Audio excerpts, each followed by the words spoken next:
It's the largest bus stop in the city. The reason why. I was just gonna get something. That's why I built a pass, because I know that. So I need to know that I'm not ignoring it.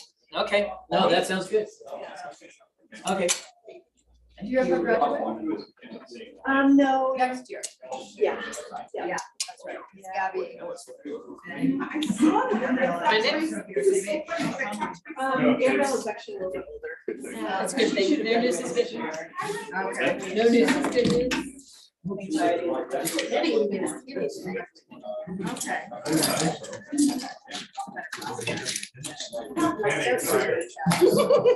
What?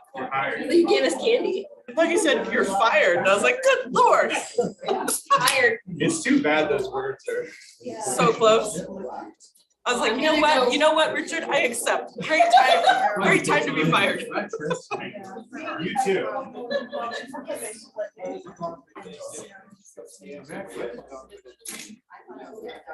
Seems like it's just a continuation. And I was like, I had a damn jacket. Like three come over to the other side of the LE, do more. 38 degrees, and she just like. Get them all over here. It all goes that way. I'm on the right side of the world. She was ready to go like. Now just mark it off on my sheet. Exactly. So that's my question, Joy. And did really well. So she was excited. Yeah. That's okay. I think it's. My one favorite part. Yes. That's what I saw. It was Patrick. You always see the alternate on the end, so they have easy access to gonna it. Yeah, that's probably decided soccer. My These sister are was rules, on though. public, but I couldn't Yeah, yeah. do the, Yeah, so what popped up? My sister. it just said, what did it say? It wouldn't let me, like, I couldn't do my old stupid login. When's the last time you logged in? All of a sudden, all these people are I getting. guess. I know. Well, I guess, all back. I probably looked at last And month. they're not getting it back. You see that? No, I didn't. Couldn't come Back to on. the He went- Different email. Exactly. Yeah. That's what I'm saying. He was the only one that would wear a mask on the council. Yeah. And we might. And they would get the draft. That's remarkable. Oh, yeah. So I was like, I knew my Jim stupid was, folder, it wouldn't let me do that, and then I had my, I was like, oh, then I tried to like log in with Tuesday, like, but it just wouldn't. He said in the I middle, see your he was husband there. all the- Like, so trying to use my Gmail right And it just now. kept saying, No. Like, he's not just- ready. No mask required to be That's there. yeah, because it's, I mean, the email should be the same.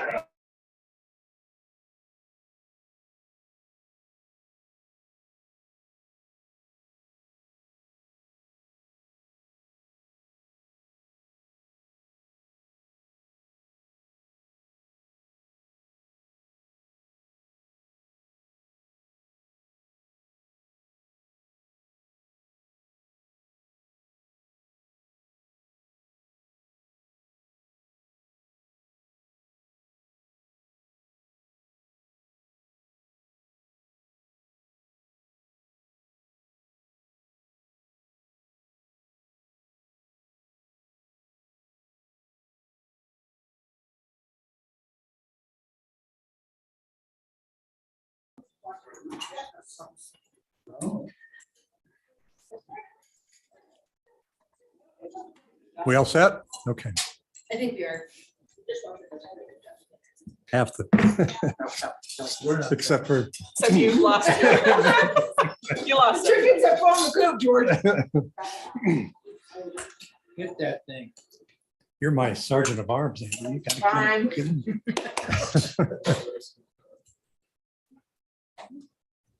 Oh, keep eating that. Carlos. We're going. I'm Carlos today. Okay,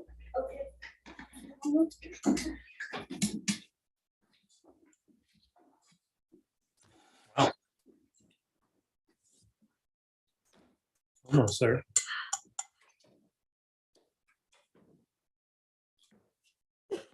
Okay, the time is 6:03. I'll call to order the meeting of May 24th, the regular meeting of the Glenwood Springs City Planning and Zoning Commission.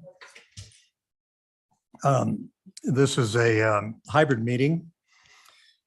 So we have a mobile number or a tap mobile one tap mobile number 1-346-248-7799. And the webinar ID is 883-1627-6291. And we'll call the roll, please, Hannah. Commissioner Connerton, Here. Commissioner Wissing, Is it already on? Everything in lights. You push the right button to talk. We're here. yep. Commissioner Waller, Here. Commissioner White, Here. Commissioner Sipperly, Here. Commissioner Shaver, Here. Chair Shaver, excuse me, Commissioner Hardcastle, and Commissioner Weimer. Thank you.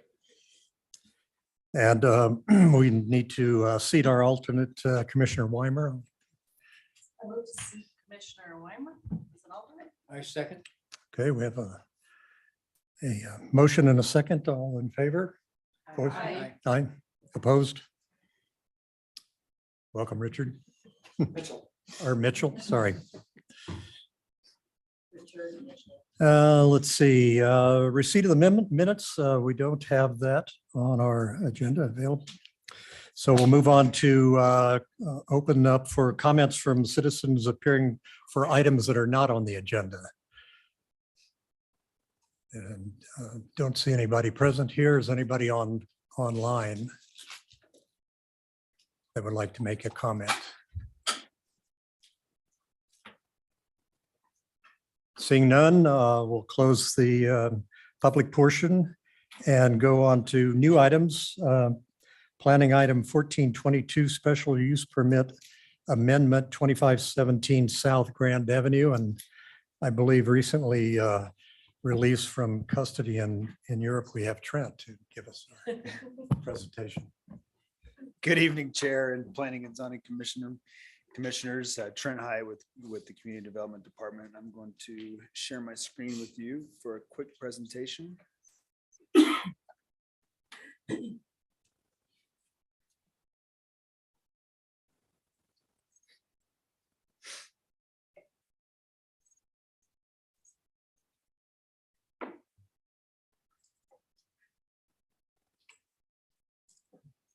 Got to open the presentation first.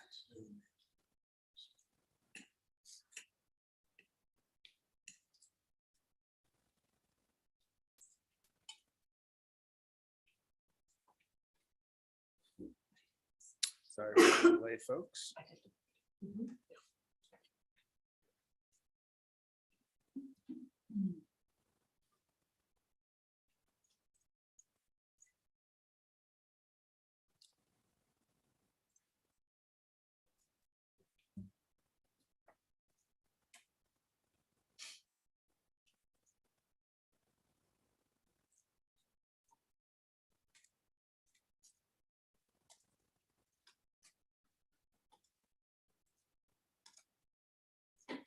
Okay, you got that?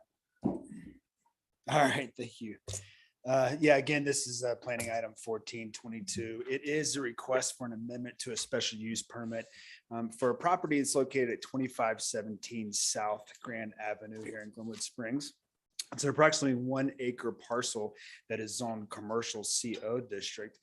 To discuss a few of the adjacent uses, you can see all the property there in kind of the purplish red color. That's all also zone CO commercial, but it includes a mix of uses to include some commercial uses, but mainly mixed residential. There's a mobile home park there to the east, multifamily across the river to the west, multifamily to the north.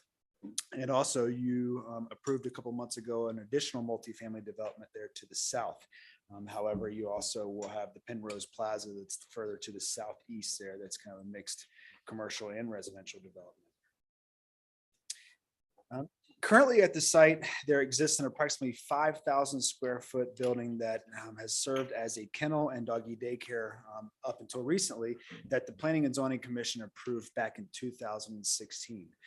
At that time, there were a lot of concerns and consideration given to potential negative impacts related to that use, mainly noise, as well as potential for odors related to feces and urine. Today, there's a new business owner, Jason Hirschman, who operates Wanderlust Dog Ranch in Eagle, and would like to come in and work with the former operators of this business at All Dogs and Cats to operate his business there instead. So the current proposal only includes a change in the ownership and the name of the business to represent his organization.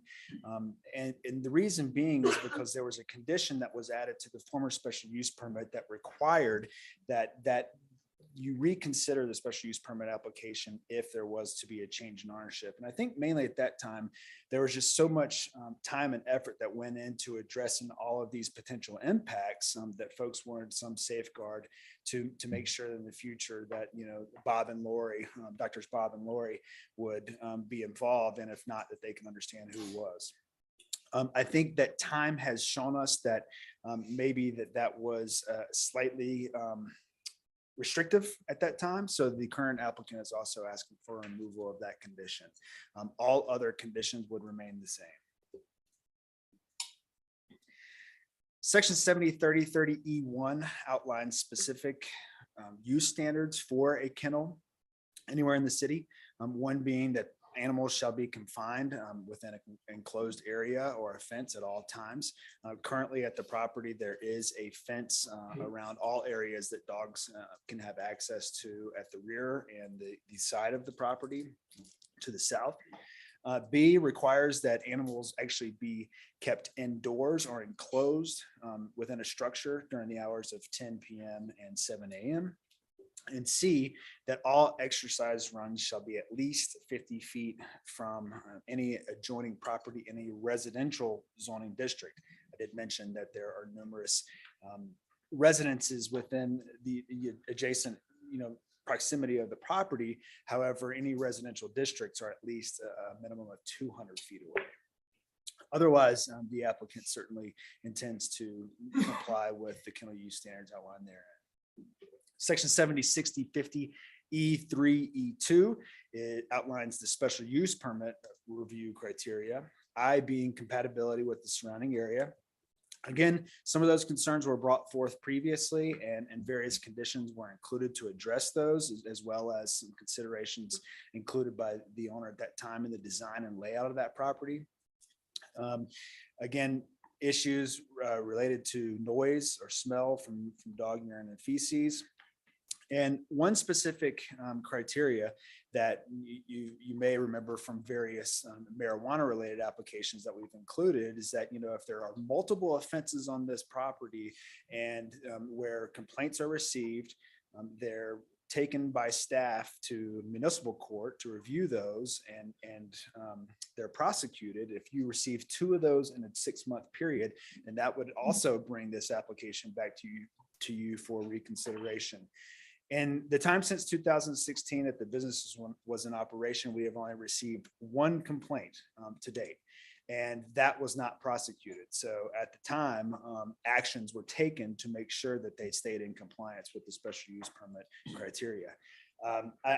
Again, I was the planner on that last application, and you may remember that the Planning and Zoning Commission's approval was actually appealed to City Council because, folks were so concerned about this use coming in. Council did uphold the Planning and Zoning Commission's approval of that formal application, but the same noticing requirements were sent to all those property owners today, and I don't see any of them here to complain about this particular request at this time. 2, the impacts have been adequately minimized. Again, they have included various mitigation techniques and management the facility to limit those. 3, consistency with the general purpose and intent of the code to protect public health, safety, and welfare, as well as to create the best built environment. Certainly some improvements were made to that structure previously that kind of improved the aesthetic of the facade and the screening of the property. 4, comply with all applicable standards. It does, as I mentioned, comply with the kennel standards as well as those special use permit criteria here. 5, conformance with the comprehensive plan. The site is identified in red on the future land use map there at the right side of your screen, and that identifies commercial, which this certainly is. It supports various goals that are also outlined and objectives that are used to meet those goals. 6, minimize adverse impacts. Again, we kind of went through those in great detail back in 2016. And either the operation and management of this facility and or those conditions seem to be doing the job at the site. We did not receive any comments on this application from referral agencies, nor any from the public. Section 70-60-30 G1D allows you to approve with conditions, deny or continue the application. Staff does recommend approval of action item 1 with the findings and conditions on pages 5 through 6, which again will be exactly the same as those approved back in 2016, excluding the one requiring a special use permit amendment to change ownership. And I will note that the ownership is actually only in the business. Doctors Lori and Bob are still going to own the property beyond this date. Actually, I could be mistaken there. I think I am mistaken. I think that Jason's partner will own the property. Anyhow, I'm happy to answer any questions that you have. Jason Hirschman with Wanderlust Dog Ranch is here also, and happy to answer any questions that you may have of him. Great, thanks, Trent. Do we have questions for Trent at this time? I just have one question, Trent. These new properties at the old rivers and across the street that have since this 2016, when the original approval was granted, do those properties fall within the 200 feet that was described outside exercise areas? There certainly are residential properties that are within 200 feet of this site, but we have to remember that those are in a commercial zone district. So that standard applies to residential districts, not just any residential use. Okay, great. Okay. But certainly, a good concern. I think that one benefit, to those properties specifically is that all the outdoor use either occurs to, the west or to the south of the structure. And do you understand that that your office did not receive but one complaint, but there were police complaints, is that right? That's the complaint I'm referring to. That's the only complaint. Oh, I thought there were a number of them that I read about. Documented. There was multiples, weren't there? Not to my knowledge. Oh, I thought I had read several, a few. But It was from one complaint. one complainant, I think so. same person, but multiple times.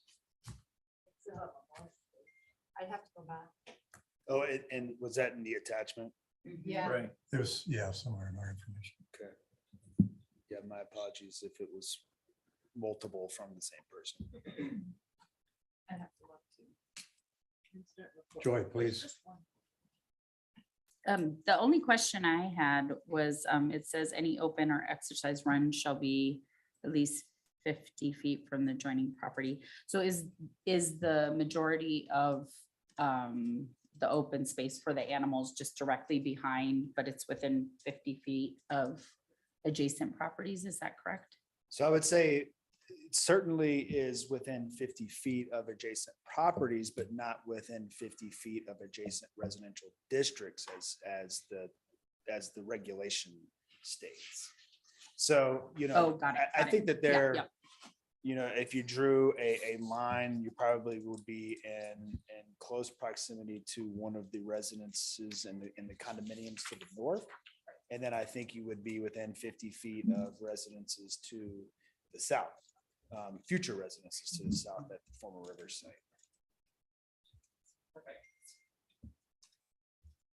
Good. Mitchell. So- Or Richard.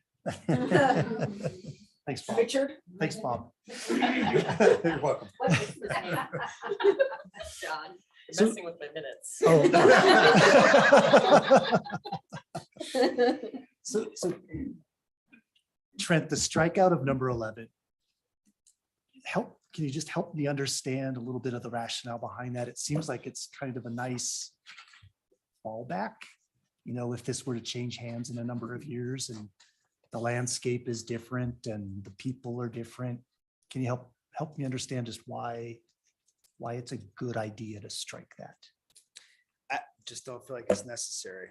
You know, in my, you know, close to 20 years as a planner, I certainly like to mitigate potential nuisances, hazards, issues, concerns, those type of things. But I just don't think that we've seen them with this property. And, you know, I hate that could potentially be a burden to a future owner or, you know, a seller of this property.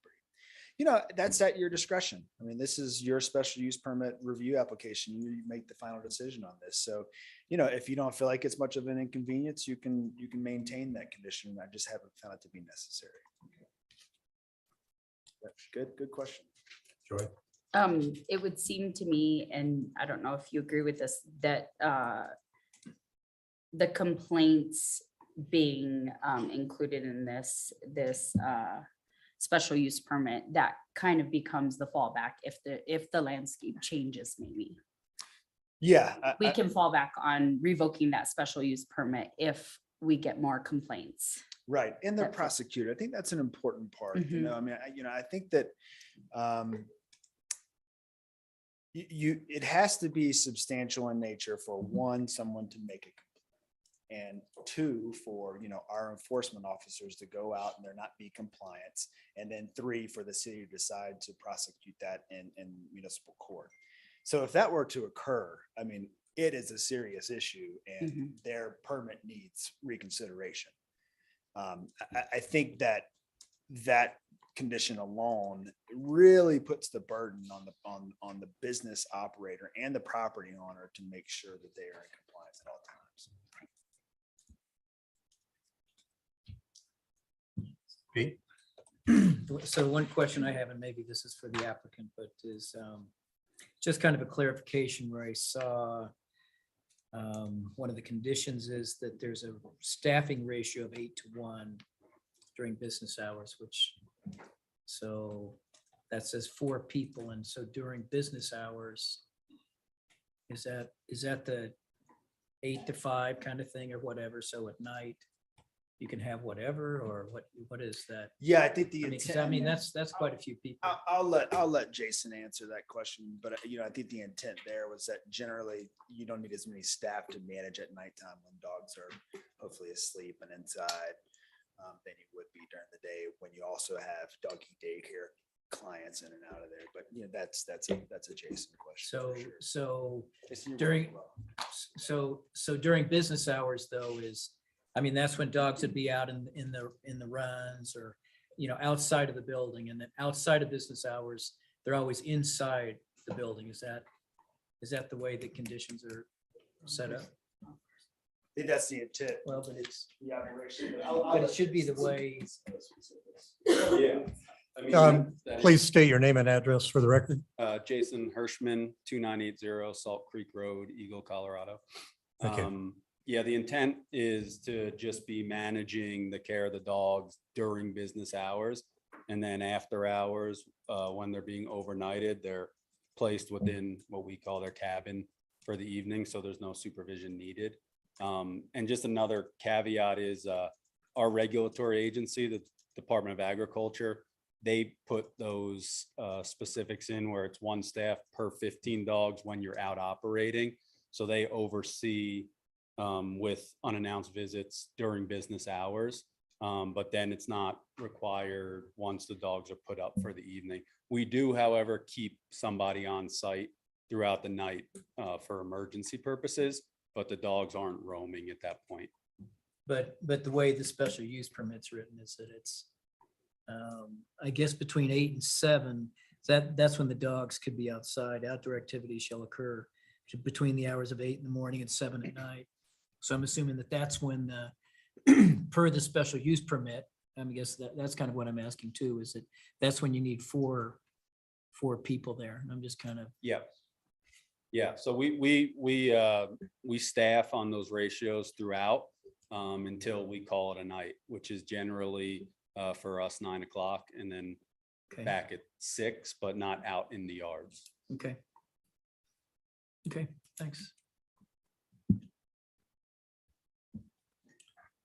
Okay, any other questions for Mr. Hirschman? So what is the capacity going to be? Sound like you were making some changes. Does that change the total number of dogs you can accommodate? Yeah, we're actually accommodating less than what was originally planned. They did a more stereotypical kenneling of dogs. So they had 31 or 32 individual kennels for them, and we're only going to have 12. So we're scaling back the operation and the impact. Just it's our philosophy and just how we do business. We take in less and we just give more care. How many can be in that number of cabins? In what we're doing for overnight, or because the day and the night are different. So for the overnights, depending on, I guess, how many dogs are per family, you're going to see, maybe 24 to 30 if there's a 3-dog family. So if you come across like 12 families that have 3 dogs, 36, I guess, could be the absolute max, but you won't find that. So it'll be anywhere from maybe like 12 to 25. Probably what the average would be. Overnight. Yeah, overnight. And then total, including if you were to blend overnight and day, 45. So So then you need 6 employees then Yep. during the day. Pete? I guess my question is, if I look at condition 6, it says the maximum number of dogs allowed on site for boarding is 30. So I'm just trying to understand that. Is Trent, you know what that is, what that means? Sounds like that's 30 to me, but. Yeah, that's just overnight. So that's only overnight? Yeah. So it's infinite for during the day? No, because if there's not a number though, it could be whatever works for you from a business perspective. I think there was a total number in the yeah. original special use. There was a total number and I'm Like just kind of 60 or looking at it 70. here. it's not in what you're looking at there. It was in the original. Yes. And But should it be in the in the SUP? I think in this one, in this SUP, didn't you mention that you guys are required to follow USDA requirements, and they were actually doing less of what the USDA is requiring other kennels, i.e. kennels in West Glenwood? That's what I got out of it.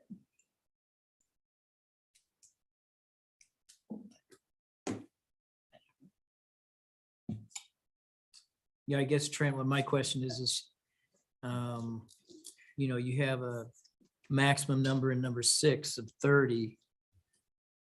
Yeah, and max of 8 out, yeah, and that's specific to boarding, and then a maximum of 8 allowed in the outdoor play area at any given time, Right. and then outlines the specific times. It that they're says the allowed times, out but it there. doesn't say.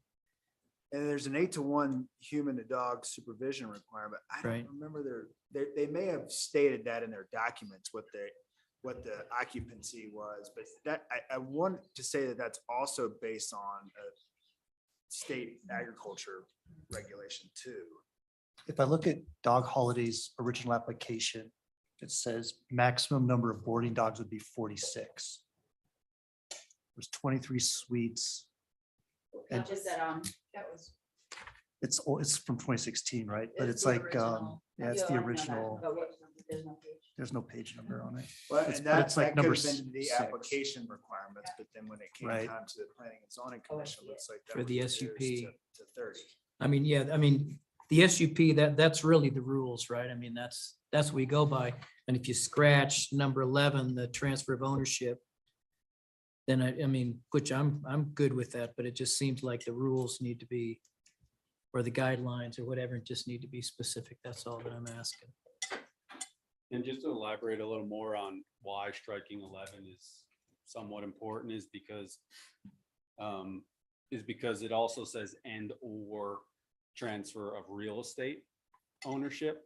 So we plan on buying the property after 2 years from Bob and Lori, which would then trigger that again for us to come back again for the same thing. So that was really more of why we thought it needed to be removed.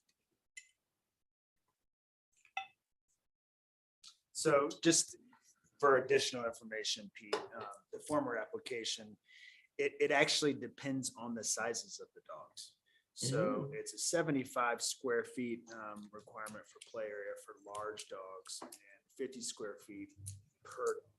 So I guess it's less as it goes up. But again, that's play areas and it looks like that was further I think reduced. that's for the open. Yeah, it's a. I-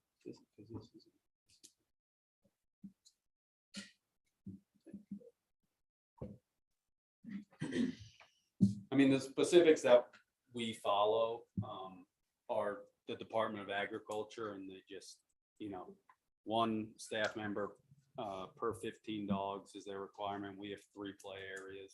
So the total aggregate of dogs would be 45 day or night, just blended.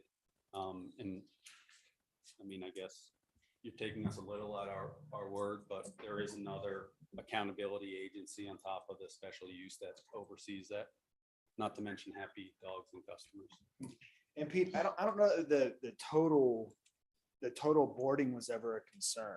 I think the biggest concern was always the number of dogs outside at any given time. I think that, what they're saying in their former application is that they could have actually had more dogs outside at any given time. However, it was restricted to the number 8 that is outlined in the SUP. Okay, so, I mean, just to make sure I'm clear, so this just says the maximum number of dogs allowed on site for boarding, so that's nighttime is 30. And, whatever you do is, not that I don't care, but I really don't care, that if this is the SUP, right? And then it carries on, ongoing, and then 8 outside at one time. I mean, those are the two numbers we have. Okay. Okay, thanks. Okay.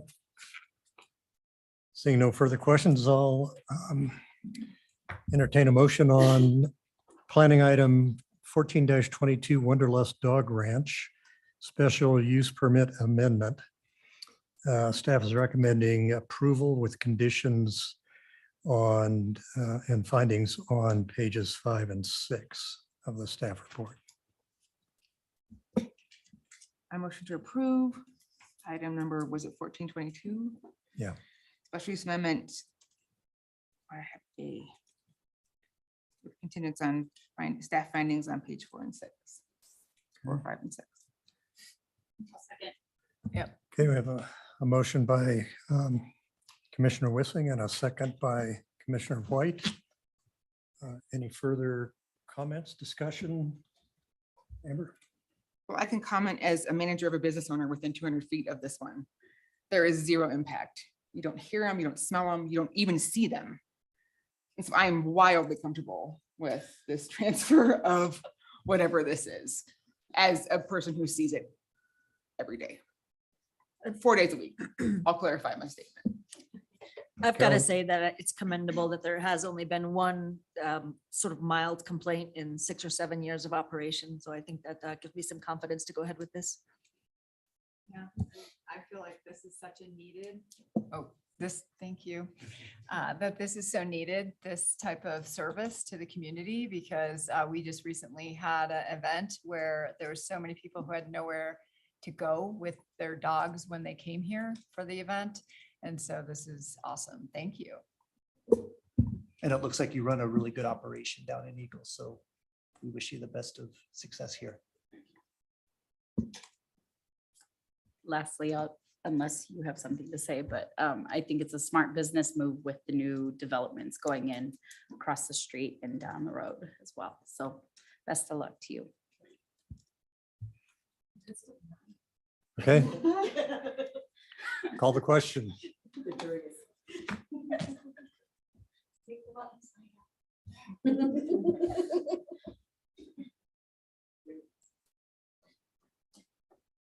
We all vote?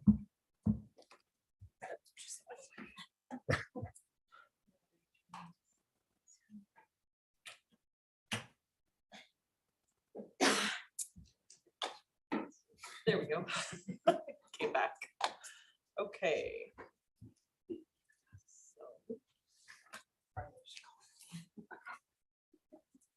Motion passes unanimously. I have to push my mic. Motion passes unanimously with a vote of 7 in favor. Okay, great. Thank you. Thank you. Moving on to item 5B, planning item 7621, location and extent review, 2307 Wolfson Road and Trent. Good evening again. I'll get the next presentation pulled up here for you.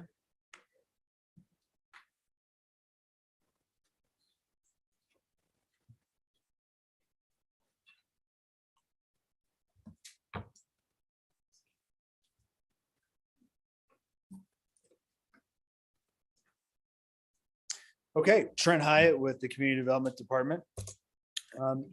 This location and extent review, just to give you kind of an overview of the process, also known as a public ways review. And it is for public or quasi-public special districts, basically governments that are funded by taxpayer dollars. And the main intent or question that the Planning and Zoning Commission has to answer is whether the public use structure or utility conforms with our adopted master plan. The commission's decision is not binding, and a grading and or building permits are still required for this application before they can proceed with on-site activities related thereto. Property is located at 2307 Wolfson Road. As you see circled there in red, multiple portions of the property. Oh, thank you.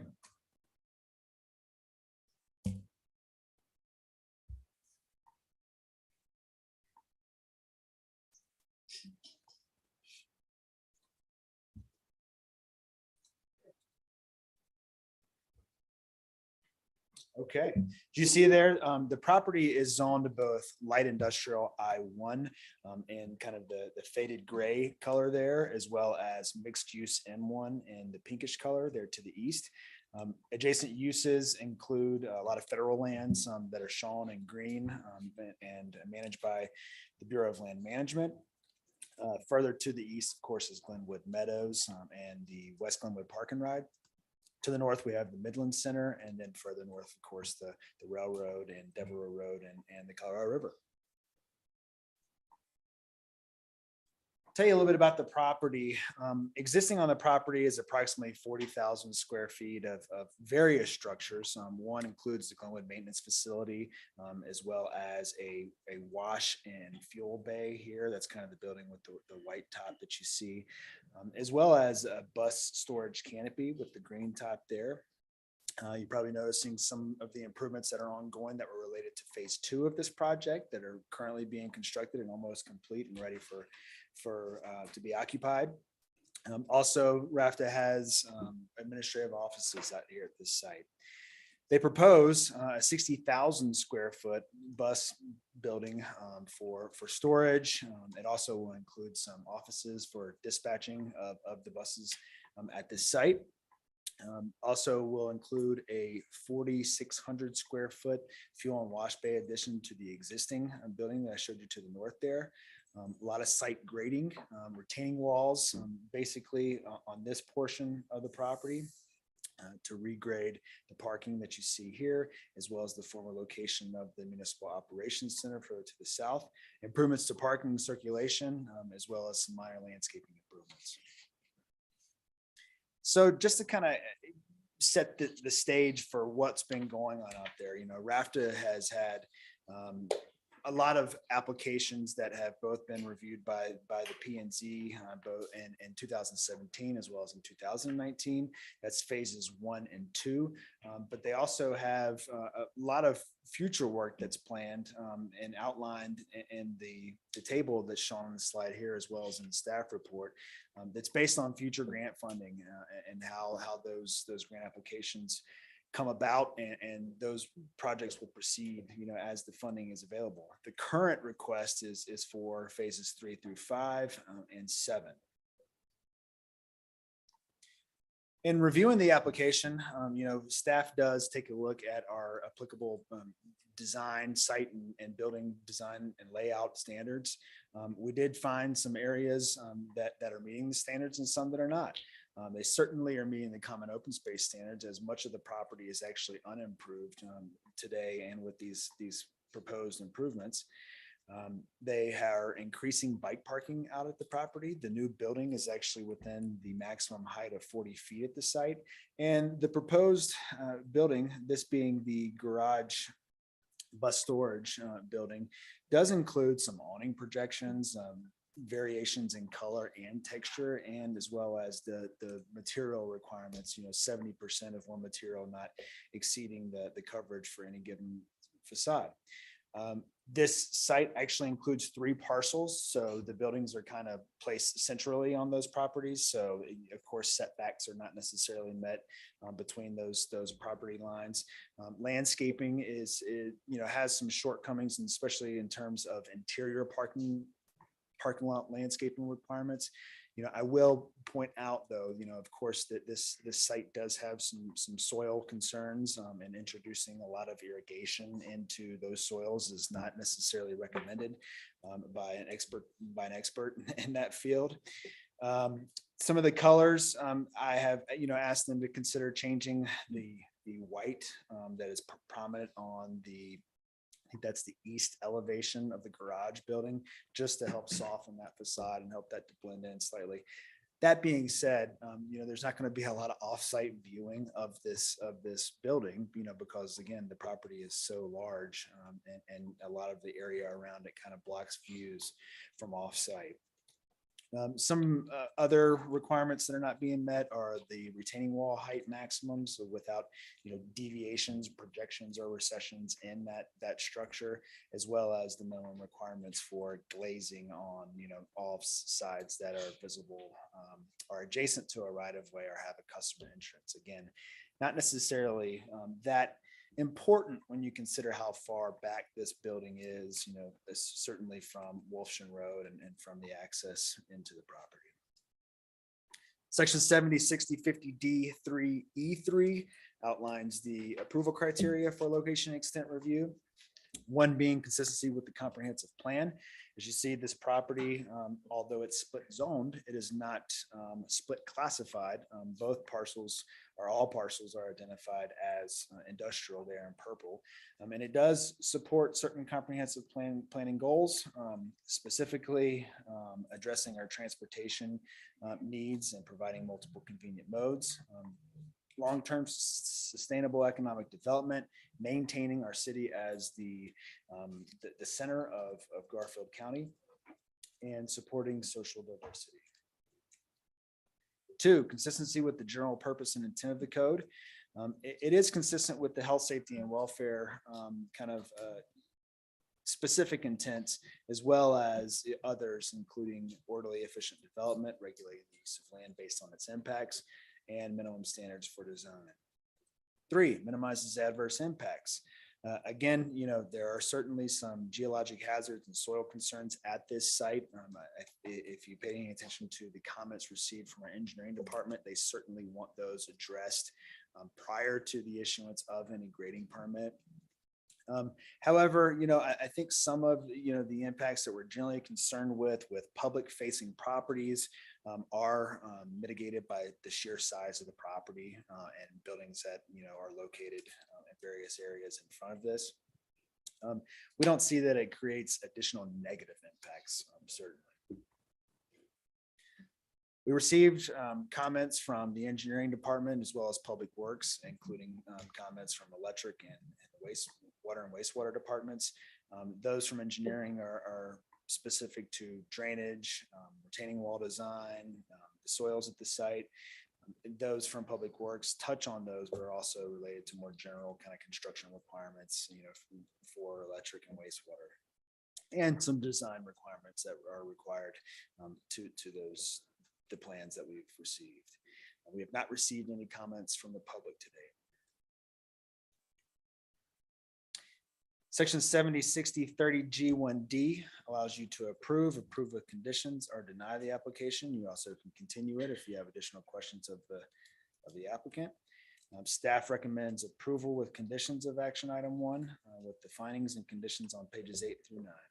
And, be happy to answer any questions that you have. Of course, the applicant representatives from Raft as well as their design team are here to answer any questions as well. Great, thanks, Trent. Anybody have questions for Mr. Hyatt? I have some questions.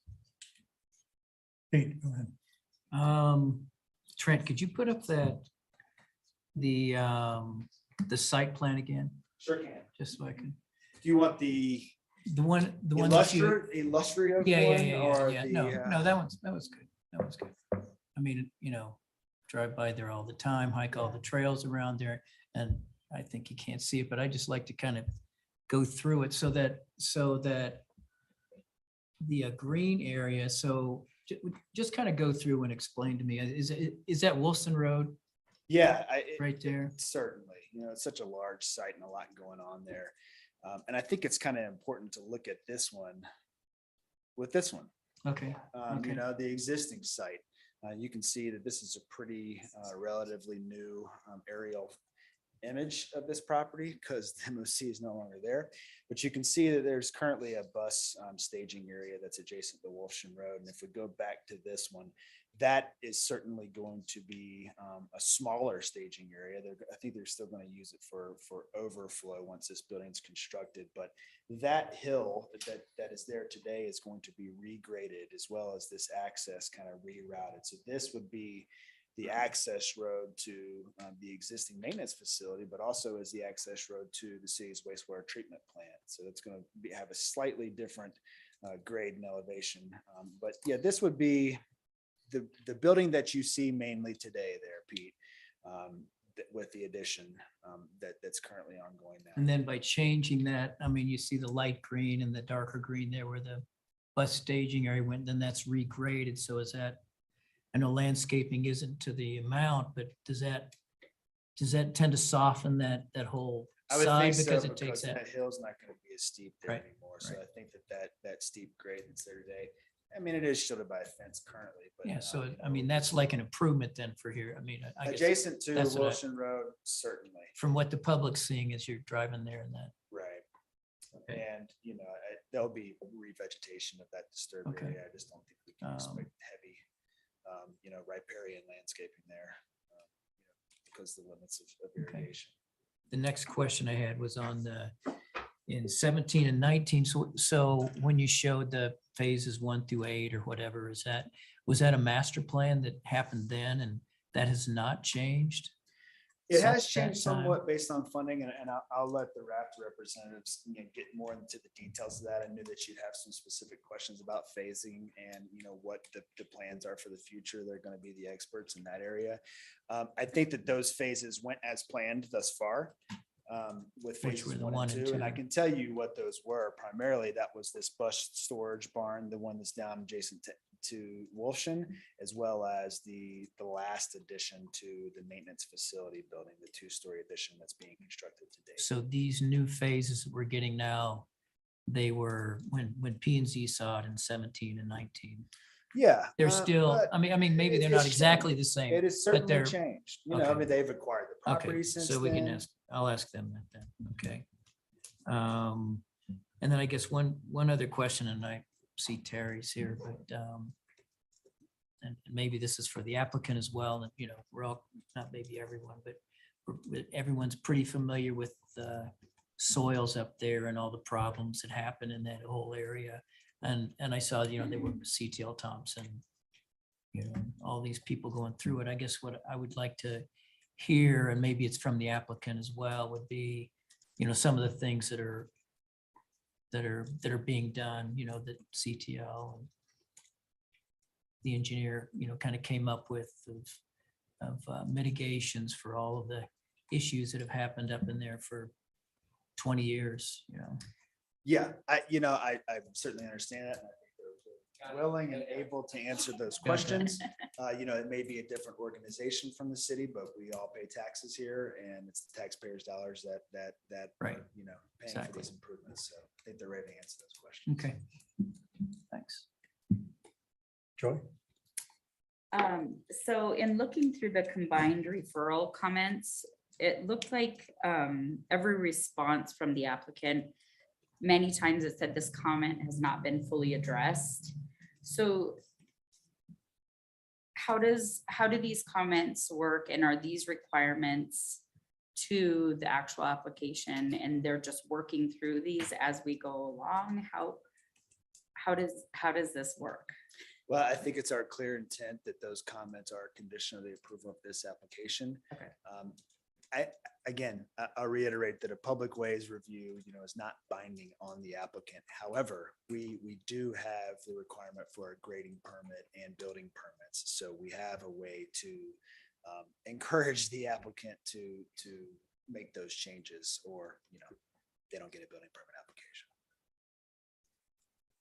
So things that are related to health and safety are ones that we are certainly going to, you know, make them address before permits are issued. And will you just remind us again how location and extents work? Well, it's a specific process in state statute that allows for, you know, quasi-public jurisdictions like Raft, that's a title special 32 district, to not have to adhere strictly or be bound strictly by local land use regulations. And so It can't be an obstacle. Let's say we didn't get along with Raft. We do get along with Raft. Right. Their mission is our mission in the valley. But, you know, I don't know if that's true of all jurisdictions out there. Right. And so then, to reiterate, we are here to make sure that it fits with the Comprehensive. comprehensive plan.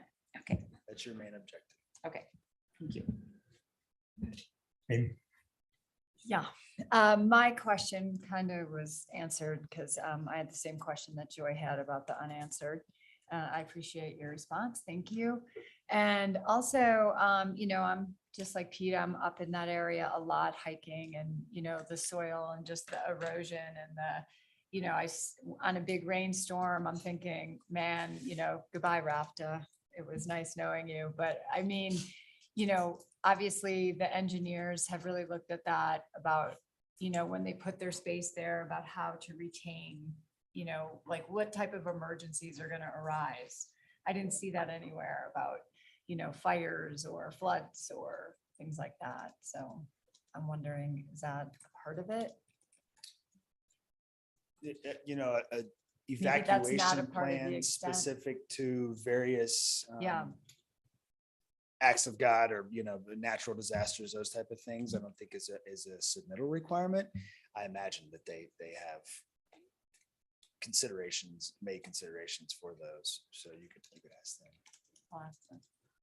Well, I'm not trying to plan for the worst, but I've seen some pretty severe like flooding up there. And what is going to happen to while they're doing some of this mitigation, and this is probably more for the applicants, but to the trails up in that area, because you're gonna have to do something, I'm guessing. No, Yeah, I'll let them answer. that. okay, That's a good question. okay, so you're up. Carolyn. No, I'm just kidding. Yeah, I have a question concerning retaining walls. Now with, in a standard review, our retaining wall heights are limited to 6 feet. Is that correct? That is correct. And these retaining wall heights are exceeding 30 feet. That is correct. And this building is situated higher in elevation than the existing building. So I think it's really valuable that there's photographs from all the other side of town provided. And it's a large structure, but I think what's there relatively fits into the landscape. I'm glad that they're not exceeding the building height, but I'm concerned with the height of this retaining wall and the situation of the new building higher in elevation, that it is going to be quite visible from across the river and a lot of our, recreational places and hotels and things over there.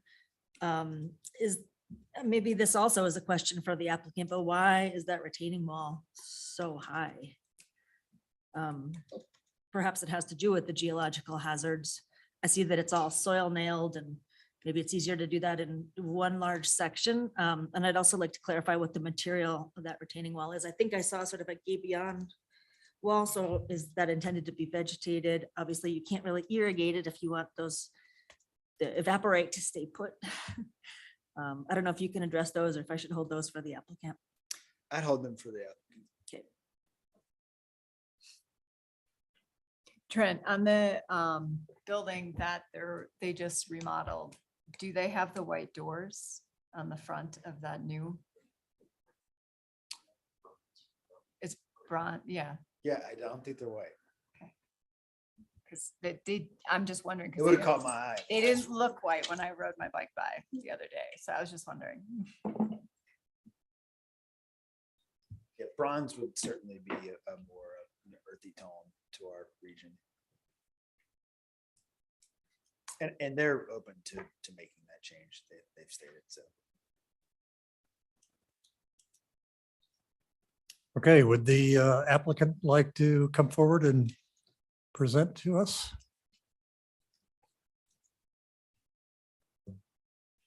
Please state your name and address for the record. Sure. My name is Sherry Sanzone from Blue Green, and I'm here joined with Nick Sen from Rafta. We also have in the room a couple of folks from SGM that can help answer drainage questions and erosion questions. And those are Rick Barth and Jeff Simonson. And then also from Rafta, we have Ben Ludlow in the room. On the Zoom call, we have a couple of other team members, including Merlin Maley from Stantec, who's the architect and also consultant team leader, as well as some folks from Saunders Construction, who are our design build contractor. So hopefully we have all the right people here that can help answer all the questions that you've provided.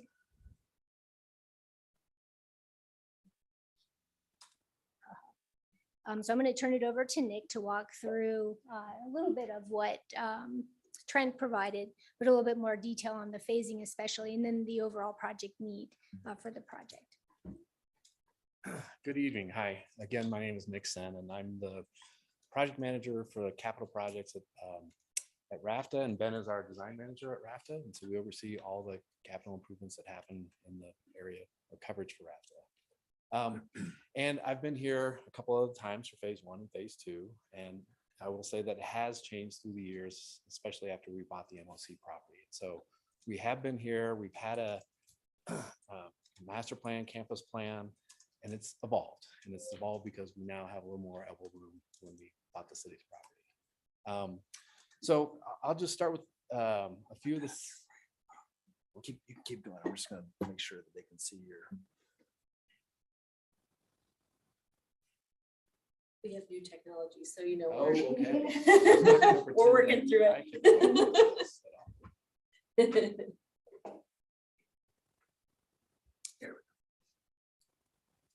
Thank you. As Trent started off with, we do have kind of 3 clustered properties all together. One is the one that's adjacent to Wolfson that we bought just for future expansion.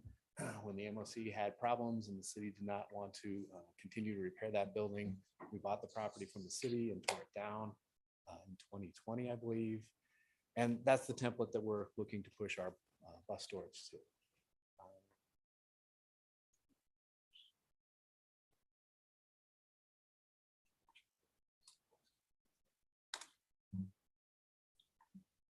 Okay, and maybe I'll step back and talk about the phases. It seems like that's my job at Raft is to explain the 10 phases over and over again. I do it for grants. I do it to the state of Colorado. All the time we talk about the phases. The peachy things on the picture are the existing GMF and our maintenance expansion that we've recently done. So that was existing building in phase 2. We just pushed it out so we had more bays to maintain buses, and we had some internal office space for the vehicle maintenance facility or staff, and some really cool parts rooms that we added to the building. Phase 1 was where we basically took a big chunk out of the hill where the bus overflow parking is today, where you see the green fence if you ride your bike by. And that's where, it's a dead bus yard. And we built that phase 1 when the bridge project happened. And so that gave us extra capacity on site because we had a whole ton of buses to help with offsetting impacts to the Grand Rapids Bridge construction project. That was phase 1. 3, 4, 5, and 7 are all associated with the orange part. The orange part is 3, 4, and 5, and the road infrastructure and parking to get everything to the new storage building. And 7 we threw in because one of the things we figured out through time is that we needed to have that extra fueling lane and service lane for the buses. We're getting to the point where I don't know if you've ever ridden your bike by it 4 in the morning, but the buses into the line to get fuel, they will go all the way out to Wolfson sometimes. So we had to have the extra capacity to essentially put diesel back in the buses and put it back on. So I'm just gonna ask just to clarify. So is that the blue? Is that the bus? So Fueling drive lanes? no, so the new fuel lane is this orange rectangle right next to the existing structures. And so what the intent is to talk through the site is a bus driver is going to come in, they'll drop it off at the bus drop-off area. And then there are specific people responsible to fuel and maintain buses, and they're called hostlers. The hostler will come and grab it, run it down, fuel it, wash it. If it's got a problem, then it'll drop it off in the maintenance area to be maintained. And then if it doesn't, then the hostler will then come and park it in the building when it's finished and be ready for the next round to go out. So whenever they happen. On the exterior of the building, there'll be a canopy so that the hostler then will pull it out. The first one in the row of buses, the bus driver will inspect it and then they'll head out on the road. But yes, the fuel lane is parallel to the existing building to keep those two things right adjacent to each other. And it also consolidates our diesel and hydrogen or possible hydrogen on our existing CNG facility. So you can fuel whatever you need to put in bus at the time. And please stop me in the whole phasing thing because it does get confusing. So 3, 4, 5 is building, operations center, place where the drivers are going to check in. They talk to their supervisor, they can go to the bathroom, put things in their locker, and then they go down and get the bus. So that's what's happening in the big orange square. And then phase 4 is all the road networks that basically connect the two tiers of the site together. Phase 6 is down here adjacent to Wolfson, not funded, not ready to go yet, but we're in partnership with the city of Glenwood Springs and the state of Colorado to put in for a RAISE grant. And the RAISE grant, along with helping fund the rest of the 27th underpasses, would fund a transit center in the basement of phase 6. And so the first floor of phase 6 is going to be operations and admin for the rest of Raft staff, to all consolidate into a single building. And then we'll have, essentially a Ruby Park North in phase 6. And that will be right across the street from the park and ride. We'll make some improvements to the opposite side to make it more feel like a BRT station, unfunded, but we are jointly trying to pursue grants to get that component added in later on. Phase 8 is this rectangle in gray on the side over here. This would be a storage facility at some points. We have a lot of trails people, we have transmissions, we have bike racks and ski racks that go on and off buses. We'll build a storage building here on the edge of the property, and that'll be a 2-story building that was unfunded, and we hope to get in at some point to just handle all the overflow. Basically, if you were to peek over that green fence, you'll just see stacks of ski racks and bike racks and stuff. So we'll get them out of the weather. We'll be able to keep them for a little bit longer if they're in buildings. That's phase 8. And then off the page, that's not included in this picture, 9 and 10 are our potential employee housing units that could be located on the park and ride parcel across the street. Those are definitely unfunded. We are just in the infancy of trying to figure out how best to utilize the property if we can fit them there. Raft also has some other properties in Carbondale that we could build that employee housing at, but those are the way far out phases that we are trying to tackle one at a time. And I think the phase 6 transit center and admin building is the next thing on the horizon for us to expand. But yeah, and I guess the other thing I wanted to step back is I heard, is this different than what's been presented in the past? I would say that before the MOC property was available, we were planning to put our bus storage and our employee parking all stacked down on the lower lot. And so we were going to do a tiered building, and it was quite expensive just because it was a big structure that went really tall. So now that we have the MOC property, we were able to segregate admin and parking for the admin building and the transit center lower and closer to Wolfson, and the operations center higher on the hill. So that's kind of the history of how it evolved. And basically when that property was available, it kind of changed how we juggled all the needs. And then getting to need, this is the thing that I write over and over for grants, and we are trying to consolidate and put buses inside buildings. One of the good things about this is that we'll be able to start electrifying our fleet down here in Glenwood. We'll have 4 electric bus charging depot chargers in the building that each can charge 2 buses at a time. So we'll start to move some of our electric fleets to cover the entire valley instead of just the upper valley where we have infrastructure to charge. So at this site, we're going to start to meet our goals of moving towards electrification and possible hydrogen use, which is just a different way to run an electric bus as well. And in doing this and in closing, you'd say, why do you put all the buses inside? One of the things that we do is we inefficiently warm up the buses for pull out in the winter all the time. And basically the hostlers will go in and turn on all the buses so they're ready as drivers come in to take them out. And so we've done calculations and cost benefit where we're going to save a lot of money for Rafta by enclosing them and keeping them warm inside a building instead of, turning on the engine and turning on the heater. It's run by a diesel engine and causes a lot of extra wear and tear. The other thing is that we're going to try to consolidate some of our routes by being able, we're pushing the upper limits of 50 buses right now on our sites, which is like 75% over capacity for the site. But by having 60 buses here, basically we can originate our bus trips here in Glenwood that then go up and down Valley, turn here, and it's also more convenient for our work staff, mostly that are concentrated down in Valley here. So our drivers and our mechanics all want to be kind of further down Valley. This will help meet our goal to try to make our employees distances to their work a little bit shorter, and then it operationally helps us save a lot of money by starting all the routes in one. So kind of dryly going through all those, that's kind of what's happening. Again, here are the phases that Trent threw up, and the green ones are on the ones we're tackling now. And we do, and the reason why we're here to do all this is we did get a few big grants from the federal government to help fund all of this. And so they're partners, the FTA and the project, to help us deliver everything we've been talking about here today.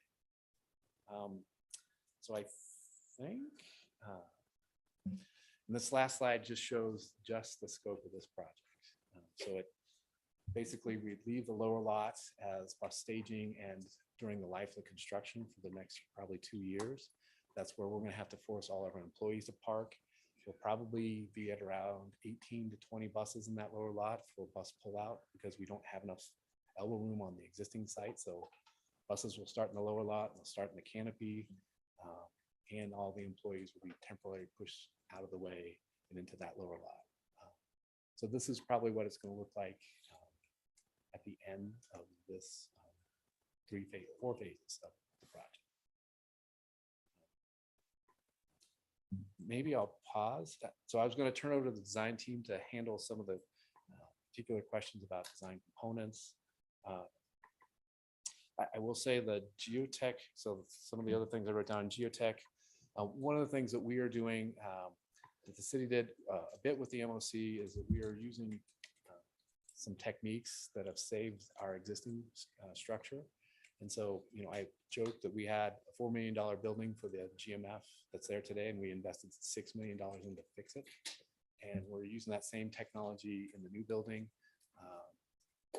I think it's been relatively successful since we did it 10 years ago. We haven't had subsidence and we haven't had movements in the existing structure. We also have a pretty robust warranty associated with just the foundation, which is atypical. And you know, our design build team can tell you that they've had to invest a lot of time and effort and money to get that warranty covered for the project. So we are very conscious of all the bad things that happened in and around this fun with movements of structures. And so we're trying to deal with those. The trail connections, we do have one realignment.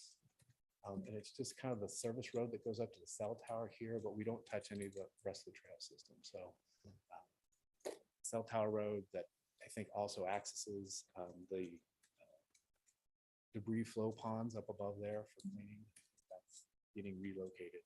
But other than that, it doesn't affect the trail systems. And then wall height visibility, I think the design team will probably hop in and show you we do exceed the 6-foot heights on the walls, but we're hoping to display some things where the buildings are going to hide a bit of the wall. So we have what we're calling a north wall and a south wall. And there are 2 different types of walls. The north wall will be, I think there's an example on the plans. That would be where you see this row of lights that separate. This is where that 35-foot tall wall would be. That wall will have like a gaping basket kind of feel with natural rocks generated from the site. So the material that's generated from the cuts we ground up, and so you'll see the rock faces. And so that'll be, you know, a natural look. And then the back one is a soil nail wall, and it'll be hidden a lot by the existing building, but the corners, you know, could be visible from Wolfson and maybe the other side of the alley. But we're hoping that there's a lot of shading, in fact, happening with the buildings hiding the height mass of the buildings.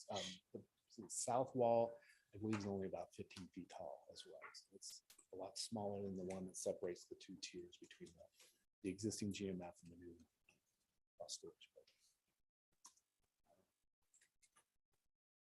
So I might turn it over to the design team, to Sherry, to kind of quickly walk through a couple of things that we want to highlight. And then we do have staff here, and Ben and I are here to answer any questions you guys have through life. But before I hand over to Sherry, is there anything history-wise or why we're doing this? Yes, sir. Yeah, I have a question on that. So you kind of talked at that trail, and I spend, just like she was talking, I spend a lot of time on those trails up there, both riding and hiking. And so is that a public access trail? I think Because that it looks like it goes right into the middle of your. It's a gated access, and I think it's to access the other property, the cell tower, and then it also is a service road that goes up to the debris pond.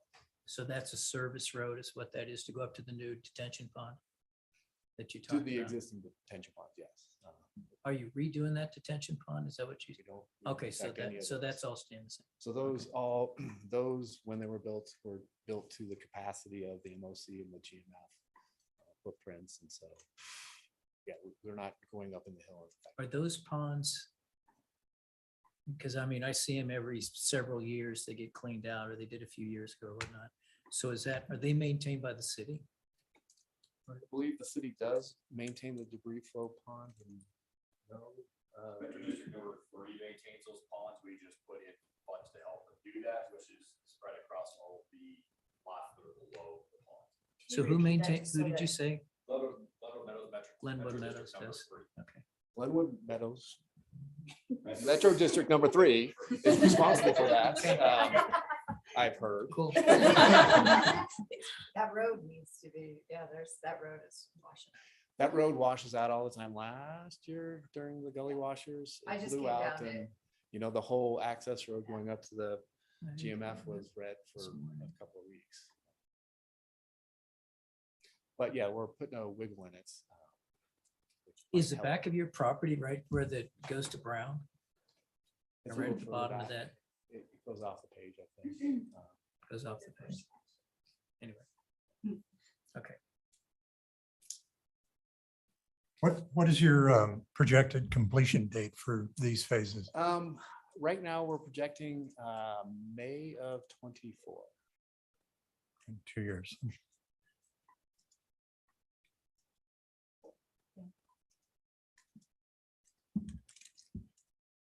You mentioned measures used to fix your current building will be implemented in the new construction. What are those measures? We did compactive grouting, and so basically they drilled down to bedrock, little 4-inch holes, and it's like our building sits on a bunch of needles. And so we were going to have a combination of those things and just kind of more typical caisson piers, you know, big drill things. But they do go to bedrock, and I think that's where it's in the range of 100 feet. So phase 2, we just put in another 350 of these. So that building expansion is just sitting on a bunch of needles, and that was what we did in our retrofit to our building, and it's worked. So it's a little more expensive than a conventional foundation system, but I think we spent a great deal of time in our solicitation of the design build teams to focus on that, and that abnormal warranty that we're getting from the design builder, I think is going to help give us some level of confidence that we're getting what we want out of this. So.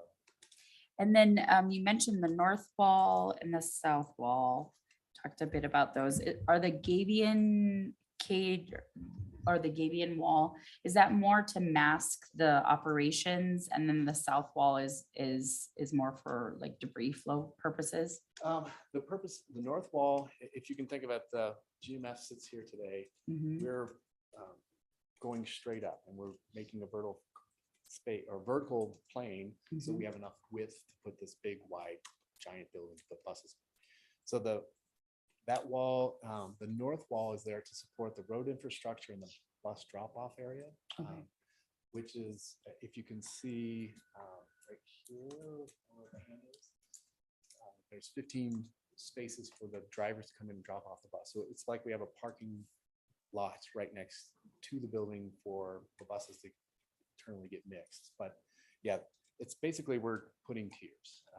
So it holds up a hillside. So it's holding up the new construction above, and then the back wall, the south wall is then the soil, the south wall, the soil nail wall, and behind the new bus storage building. That's there to retain the existing berms and the hillside. And then up above that is the debris overflow areas and the catch basins. So basically that's holding the hill, and the one in between the north wall is just creating that tiered platform between the two buildings. Thank you.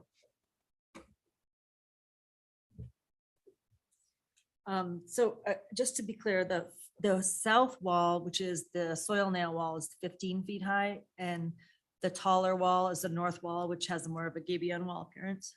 Yeah, it's a GRS wall, which is a type of MSE, but it has an exposed face with rocks, and so that's the north wall. And that's not supposed to have vegetation growing in it. It's just rocks So and mesh. I'm glad you brought that up. One of the things that I think Trent hit on, the geotechnical concerns is hydrocompactive soils in this end of town. And so that means as you add water to things, it changes and moves and shrinks or expands, depending on how much water. And so we definitely want to keep all vegetation, all watering, all irrigation away from all the structures. And so while you could on this type of wall, put lines, whatever, we don't want to jeopardize any structure out there. And so the design build team has been given guidance from us to say, we want to push, all vegetation away from the building foundations, all vegetation and irrigation away from the walls too. So we wouldn't want to have that wall, sink a little bit right in between the buildings and right next to the new hydrogen filling station and all the other things are there. So adding tiers or adding landscaping around those would be something that I think we've learned from our mistakes, where we had water problems initially around the bus wash that caused some subsidence originally. And I think we learned from the city's mistakes that they had water problems too with the MOC. And so that's kind of like the golden rule on this property. So over Keep time, water. it might get weeds growing in it, but it certainly won't be irrigated and No, planted. And it, it'll have a little bit of batter, but it's a sheer face. Uh-huh. So I don't think it's going to accumulate soil enough to grow weeds on the face. And the existing building is nearly tall enough to conceal the substantial part of the north wall. I think that Sherry has some good sections that show the shadow line of the buildings as they lay out in front of the walls. So it gives you an idea that you're going to see it peek through occasionally. But again, some of those view planes from far away, and especially if you're down in Midland or Wolfson, you're looking up. And so now you see kind of the top of the new building. You really can't see much. And the south wall, the one that's closer to 15 feet tall, is that just sort of a shotcrete wall? Yes, the Mhm. soil wall is a shotcrete wall, and it'd be hidden by the big orange block. Yeah, which definitely is taller than 15 feet. So only the corners, like you mentioned, would be visible, but as you move around, it would be sort of concealed again.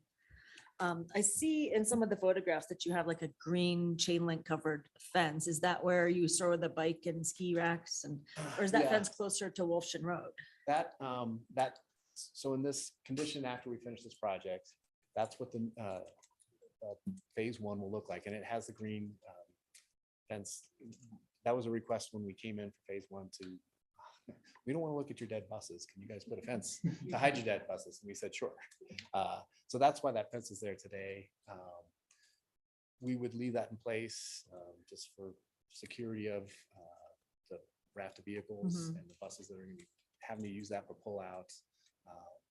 But yeah, that property doesn't change a whole lot. Okay. On the front face on Wolfson.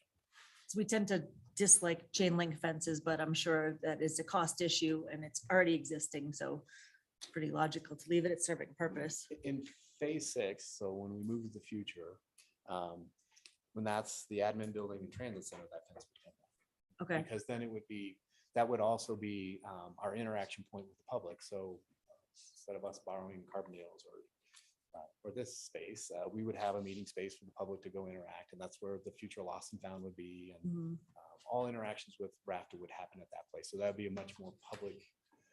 That would be the public interaction in that parking lot in that building, and literally no one from the public should ever go up to either the existing maintenance facility or the new operations facility. So it's almost like there'd be just Raft up the hill and public facing Raft would be down. So with that future phase, then this sort of area along Wolfson Road gets a facelift. It's a facelift. I Okay. think just to make everything work out and balance, we'd around the transit center, there'd be some walls to hold back the hill a little bit. We take down the green fence because we wouldn't need it anymore. We wouldn't need to hide our dead buses. And yeah, so that future phase would probably clean the Wolfson side up. Where's the chain link fence?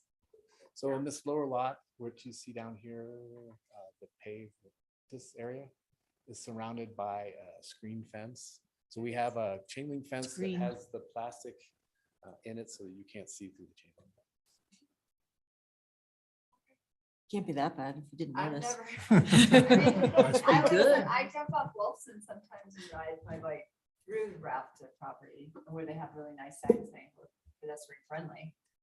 And I've never noticed that. One other thing I'd like to mention, and I know RAFTA is pretty environmentally cautious, sensitive, and proactive with your CNG buses and all. This is a really a huge facility and this is going to be heated. I wonder if you've considered using any alternative energy to provide the heat for that big bus shed. We have not, and we've looked into that during our programming exercises, and the cost has put it out of range for our current budget that we have. So we've looked at various ground exchanges and a couple other things. There was always suggestions to throw out salt, it's a big giant roof. You should throw salt. But this is like the darkest, coldest place in Glenwood. So come and visit in January when we're in construction. And I'll tell you, it's never, the light of day never hits this place. And Huh. it's just cold and dark on this corner because it's back so far up. Do you plan to use electric heat or natural gas? I believe our boilers are natural gas, and we heat our buildings because it's not real efficient. We open doors all the time. Yeah. It's cold. We heat the floors, and that has dual purpose. It keeps the building warm. We also have some air exchange, but we heat the floors. It also then allows us to melt the snow on the bottom of the buses, and then that way the maintenance team can look at problems. So it's not all packed in snow for 3 or 4 months on the bottom of the buses. So it's unique, but yeah, just it is, the boilers are relatively conventional. Did you try the radiant floor heat in the existing bus building and how does it hold up with the compacted soils? In our building in Aspen, where we also store buses, we do have the radiant floor heat in the existing GMF. That's just for maintenance. And so those buses come in and out. They're not stored there. We don't have the radiant floor. If we were to go back, that'd be great to have. And then it would already be tested. Right. And I think in general, that concept of sitting on a bunch of pins or needles, that floor will have, instead of just a couple of points of support, it has tons. So I think it doesn't move around a lot. And since we rehabbed our building, we haven't had any problems with our existence, just conventional concrete slabs. They stop cracking, they stop moving, we don't have any more problems. And they had, similar to the MOC, 3 and 4 inch, 5 inch heaving of slabs all over the place before we fixed them. Yeah, I'm sure that all the new construction has learned a lot from the things that came before on that side of town. Yes. Just a couple more questions on the shotcrete wall. Is that going to be like a light concrete color or can that be sort of colored to blend into the hillside? I think it definitely could be colored. I mean, to blend in, I think that's a reasonable request. Because there is a concern, from there's a lot of residences on the other side of the river that are higher elevation. And we've just gone through some other major concerns on a different development about what this is going to look like from the neighborhoods. Perhaps there's a rendering that we're going to see that shows the new building and the existing building from those points across the hill. I'm sure we had a couple of distance. Yeah, not with proposed conditions, but all the shotcrete work that the city's doing out on Midland now. I don't know if we need the sculpted detail, but coloring it is a normal treatment that you would do to a shotcrete wall to make it blend in. I think that's a normal expectation. So I think we'll probably see this when we see some sections, but I'm curious how high the existing building's roof is compared to the proposed building's top of roof. I literally think the top of the existing building would be at the walk-in elevation or lower than the walk-in elevation of the new building. So the new building is at 50, and I think we're at 12 is a walk-in elevation of the existing GMF. So that's about the height of the wall too. So Okay. So the whole new building is visible beyond the existing. yes. Yeah. Again, the tiered, so they would be like stacked on each other. And you'd see the bottom of the new top one and the top of the, so it might look like buildings, lots of buildings. Okay. Thank you. Sure. Well, I'll tag team here and turn it over to Sherry. Just one quick, sorry, I'm yeah, sorry. late entrant.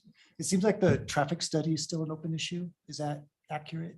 I think we've resolved that. I think there were some comments back and forth with the city. I think that it had to do with year of traffic counts and in general, there's also, when we have a transit center, that's a different component. That's different than what we're doing now. That will cause us to relook at the traffic study again. Would you anticipate any improvements needed anywhere along that No, section? I'm here to help with traffic.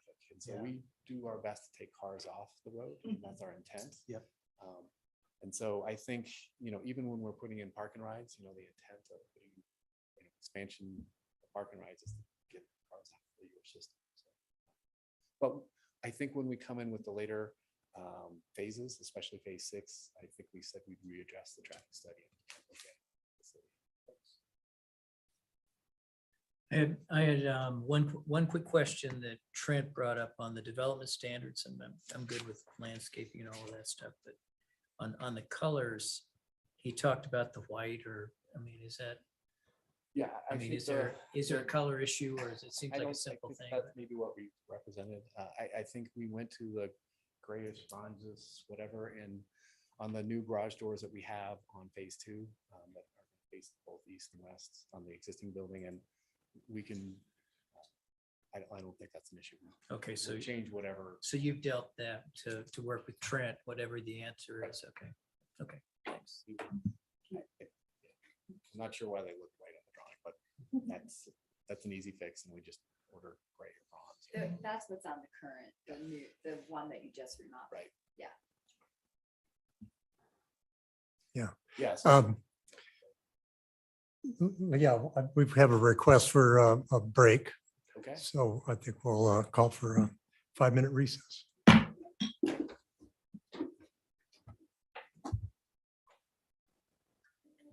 Okay.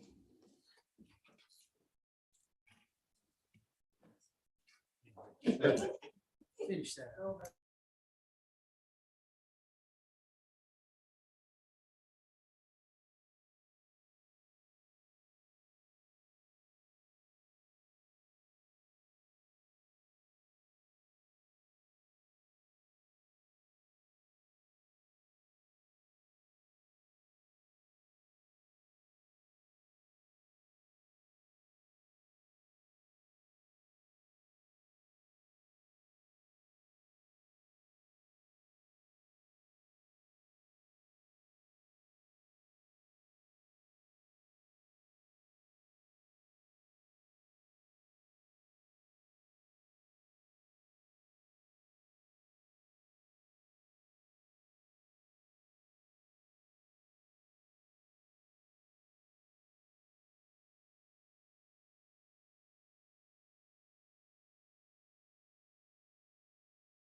Ready to begin? Thank you. Yes, please. Okay. So to help answer some questions that have come up, we have some graphics here to answer some of the larger topics. And of course, we can bring it back to the full team to answer more detailed questions. But in your packet, the rendering on the top was included. But since then, the design team has worked to develop the design a little bit further, to develop the materials palette a little bit further. And so we wanted to present the second rendering, the one on the bottom, to show a little bit more of the character of the building, but also the effect of the canopies and how they really create that shadow that will help break up the mass of the building and help address the issue of the lighter colored doors. But again, the design team is happy to darken those doors and make them less visible as needed.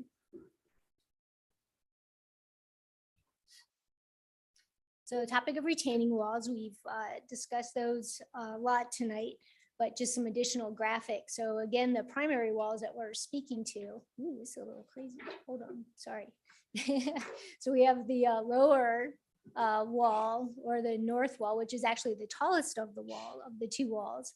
And then the wall to the back of the orange building, oh my gosh, sorry.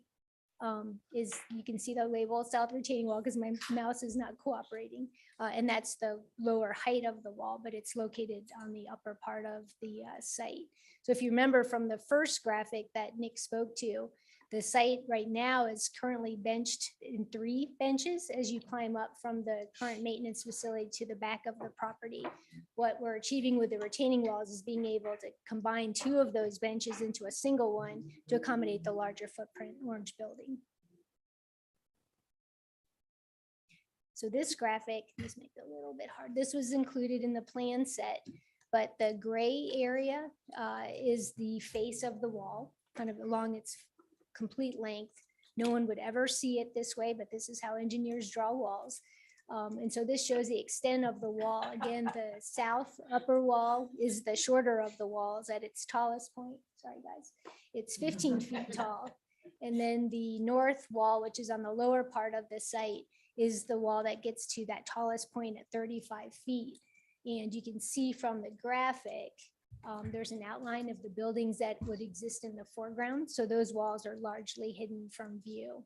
And then you'll see from some of the photos taken from across the river, from up in the neighborhoods, that actually some of the other buildings that are in the foreground, completely not related to Raft, also help us with screening some of the walls. So Yes, the- ma'am. on the north lower wall elevation that we're seeing, the dashed line of the existing buildings, the new one sits on top of the gray line. Correct. Okay. Correct. Thanks.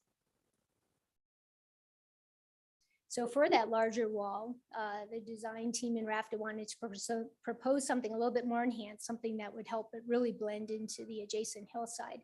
So the idea of this robust gabion system came to the table. It also works really well in a condition where we have these difficult soils because water can move through it. You don't have the extra pressure of water pushing on the wall and causing it to fail over time. And again, using rock from the site is really going to help it blend in. So we're super excited about how that may appear once it's constructed.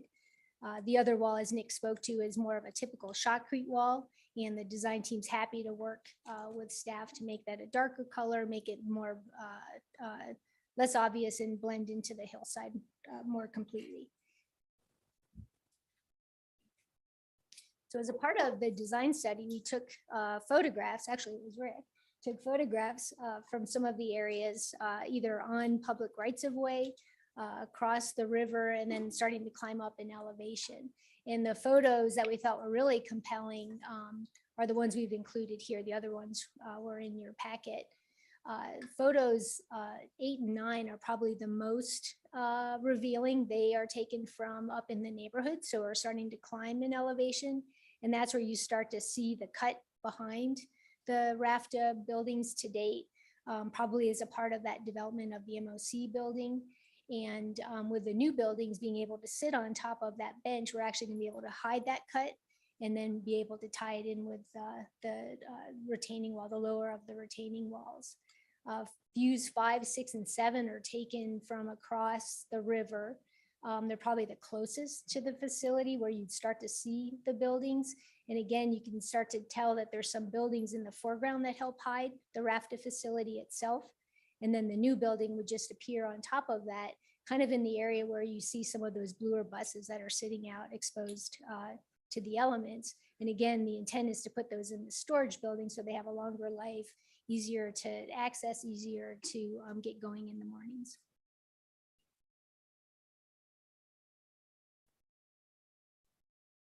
So as you've seen, there are some other comments in the application that we wanted to address tonight. Overall, Raft and the design team agree with most of the comments that we've seen. And a lot of those are a part of just developing the design further, getting ready for a building permit and a grading permit. We also understand the need to avoid offsite impacts. And I think a lot of the comments you probably saw, especially from engineering, were offsite impacts that may come from traffic or may come from drainage. And those are anticipated to be developed further in our design and also in future phases of the Raft master plan when those impacts start to reveal themselves in the development. We have a great geotechnical engineer, CTL Thompson. They know this site, they know this area, they know the complexity of these soils, and their recommendations have been taken to heart by the structural engineer, the civil engineer, and others on the design team. So we're confident that we're going to be able to respond to any of these geohazards that we found on the site. And again, we'll see the details of that when we get to our permitting stage. And likely, we're also very confident that the drainage design addresses our project's needs. We have, again, Rick Barth and Jeff here who can answer some of the questions about that if you need further detail. But the team's done a really great job addressing the concerns of the site and then also making sure we're not causing off-site impacts. The site plan and the layout are a little unique because, as Nick said, kind of the front part is more of the public face right now. And once you get past the building, it's really Rafta domain. And some of the comments we've seen, like widths of drive aisles, you know, they get a little narrower in the non-public, the Rafta side of the building, just because of the tightness of the site. But Rafta knows its operations. They know how their drivers work. And so all of that is very close to the standard, but might be a little bit narrower. But on the public side, the parking where people may be coming to the front of the building, we've complied with the aisle widths, parking space standards, getting ADA accessible routes to the building, public sidewalks. There's an extension of the sidewalk that's there today to get people to the front door. So all that's been included in the project, and we feel confident that the team's done a good job there. And, you know, there was also some comments about other things that Raft has worked on in the past, including the current project, and Raft is working diligently to address those if they haven't already. So with that, I want to say thank you for your time today, and we're happy to answer any other questions you might have.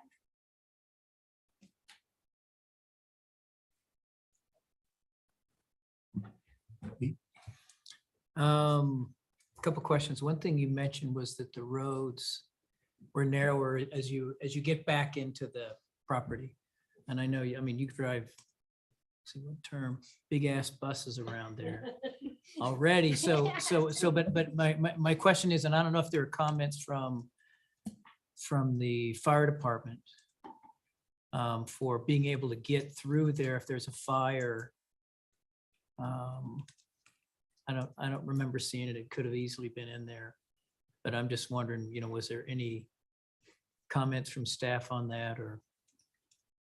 I think most of the comments were about the circulatory road just here near the bus drop-off area. And it's only about 13 feet wide right there, but everything else, like Sherry said, is 20 feet or 24.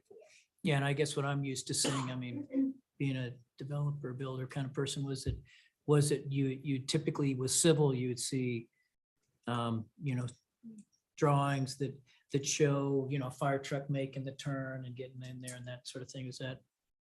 Was that something that, and maybe that's engineering, you know? No, we do extensive auto turns on the site to make sure that the buses can get around. And buses behave worse than fire trucks. And so we're actually going to have a proving where they're going to show all the corners. We can drive our buses through the corners that they laid out. So they're the same length as fire trucks? Is that what you're saying? a little bit bigger. quieter and less agile.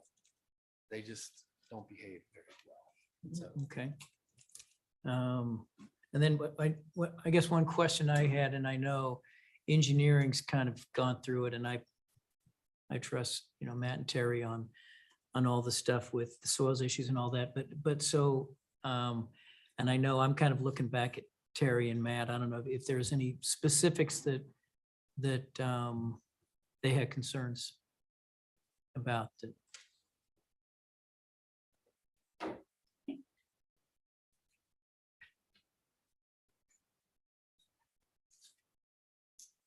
Pete, you've already caught a lot of the things that we did find a little problematic with the proposal. You just mentioned the ability of a fire truck to pass a standing bus in, all of the movements around the building. We have asked them to show a 20-foot wide drive aisle for the fire trucks.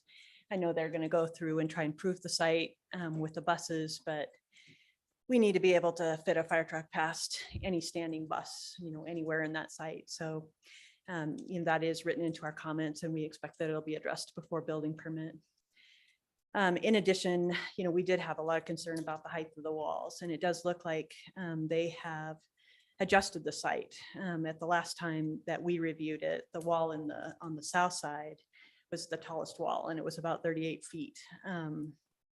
The wall in the center was lower, and I don't remember the specific elevation, but it looks like they've raised the overall site to accommodate or to address that really large wall on the south side, which does make me feel better. We are still concerned about the geotechnical or the geohazard aspect of the site. Specifically, there's a debris flow basin that is adjacent or very close to, if not in, the south wall. So we've asked that their geotechnical engineer address that specifically, make sure that the wall is designed to take that hydrostatic pressure and the debris pressure of that wall. And so before we issue a building permit, we'll be expecting, a stamped signed report from the geotechnical engineer saying that they've analyze that wall and they expect it to stand under all of the different loading conditions. And then finally, you mentioned traffic. We have had gone back and forth with Rafta about the traffic impacts of this, large development here. And, we do work with Rafta across the board on many different projects, and we appreciate what they do for our city in terms of trying to take people off of the roads and put them into buses. But that said, we do believe that, people need to get to this site, whether they're coming in for the park and ride, whether they're coming in for the admin facility, whether they're coming in as a driver. So with the next phase, we do expect that, we'll have a complete revision to that traffic impact analysis to go over all of those impacts and account for them across our system accordingly. They do have some studies that they've done, but at this point, I think that I'm going to ask them to start from the ground up and really analyze, the impacts essentially from Grand Avenue all the way through to West Wolfson. So we'll be looking forward to that. And I think at this point, we're satisfied with having them move forward and having these comments addressed at the building permit. So one question I just have on that, and maybe it's for Trent or whatever, but it is, so for location and extent, being a quasi government agency sort of thing is so, and maybe this is safety or structural things. And I know Raft at the same time, they don't want to build something that's a problem as well. So it seems like a simpatico kind of thing, but are engineering comments on that are structural or those sorts of things, do they have to perform those things in order to get their building permit? Yeah, it's not just a building permit, it's also a grading permit from the engineering department. So we anticipate that those safety related comments will be addressed before we issue that permit. And then in the future, again, future phases could also include a residential component that would generate new traffic likely. So we're comfortable with evaluating that with a future L&E, which also may include a 1041 permit that also has, kind of a higher standard that they have to adhere to and meet regardless of them being a quasi-public jurisdiction. Yes. Trent, why are the traffic concerns being addressed in the future and not now? They have, I mean, they did submit information related to traffic, and it's based on old studies. And we're just kind of at the phase now that, they're in a position to where they need to get moving forward on this project as it relates to grant funding associated with it. So, we are comfortable, with what they provided as being maybe a stopgap until we look at it in more detail in the future. Did I hear that, is dispatch moving to this facility or is that the future phase? They're moving to the new storage building, bus storage building. So with that department coming, we will see an increase in traffic and personnel on site. Yeah, I don't really know if that's many folks, though. Nick could probably tell you. I wouldn't expect. Dispatch now sits across the street. We're renting space because we don't have space in the existing building. So we're renting space over at the address on Midland, literally across the street. Oh, okay. So we're doing that all over the valley. We've got people stuck in weird pockets. But the new operations center, yeah, it's intended for the managers of the drivers to be on the same location instead of being spread out. And will there be the same number of buses as there are now on this facility, but most of them being housed inside? As I said, we're operating at winter pullout this year. We're at 58 in operations. The building is for 60, and that's our goal. So we'll have a little more ability to store them, form them, keep them not stacked on top of each other, not dragged out into the little motion backed up. But yeah, that's the target here is the 60 bus. And in theory, we're supposed to then have 60 buses stored in Aspen too. But that's the intent of Raft, is have an equally dissipated starting point for the routes. Great, thanks. So from your traffic perspective, it's staying for number of people on the site. I'm hearing and just kind of maybe repeating what Carolyn said was that only the some administration people are moving there. The number of buses are pretty much the same. So, in essence, the site's not increasing a lot from what it is from traffic coming in there. Is that correct? We in phase 2 did a traffic study, and we augmented that study and turned it in with this packet. We don't show impacts because of this development, and I'm pretty confident in that. And we also tried to look at globally and said, if we did add in phases 9 and 10, I know that the city has, and I don't mean to speak for the city, they've done some master planning for this end of town pertaining to traffic and had planned on our uses in that study, including park and ride expansion. And if we move to housing, it actually reduces our impact for our campus because it'll just be less in and outs. You have housing instead of park and rides. So we did try to look at it globally, but we are committed to, and I think especially when that transit center happens. So when phase 6 happens, Trent said, I think that triggers a 1041 type of process.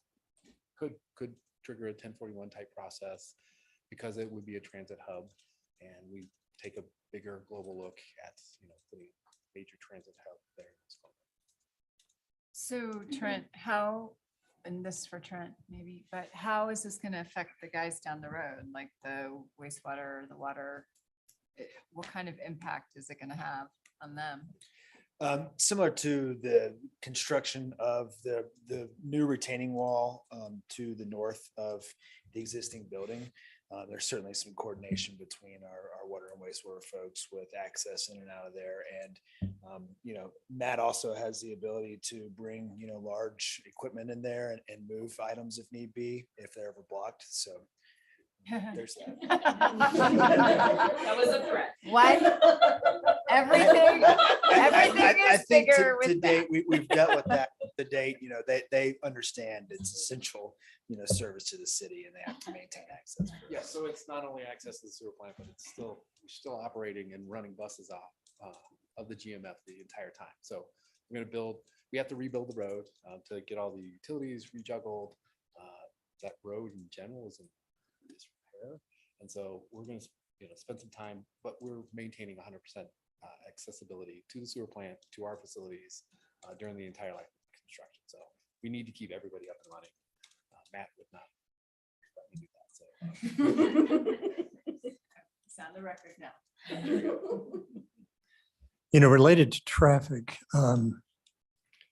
assuming there is a 27th Street Bridge someday, would the buses continue to follow the path through town to this facility once that bridge is in place? The South Bridge, I'm sorry. Yeah, I don't think we've looked that far at operationally with the building of South Bridge, how we would route through the city. Not quite there yet. And, we still want to be picking up a lot of users here in the community, so. Not sure how much of that would change. We have been in partnership with the engineering department. We did a study last year to, look at possible expansions and rerouting the corridors through the city of Glenwood to help Raft to get through and make this, this Ruby Park North, the crown jewel kind of the end of our system. And we want to extend the BRT system all the way out to West Glenwood. So, we're thinking about, what could happen in the future, but it's not a direct correlation with South Bridge. But we have been, that is one of our goals, is we want to provide more and more robust service out to West Glenwood. We think that as a transportation solution for Glenwood will help if it's more readily available in West Glenwood, opposed to having to drive all the way through town to South. Fight for our 48 spots parking right over there. So. Even that BRT service drop you off downtown would be great. Yep. So that was a joint project with the city called the Move Project, and that's giving us some ideas how to expand operationally those services.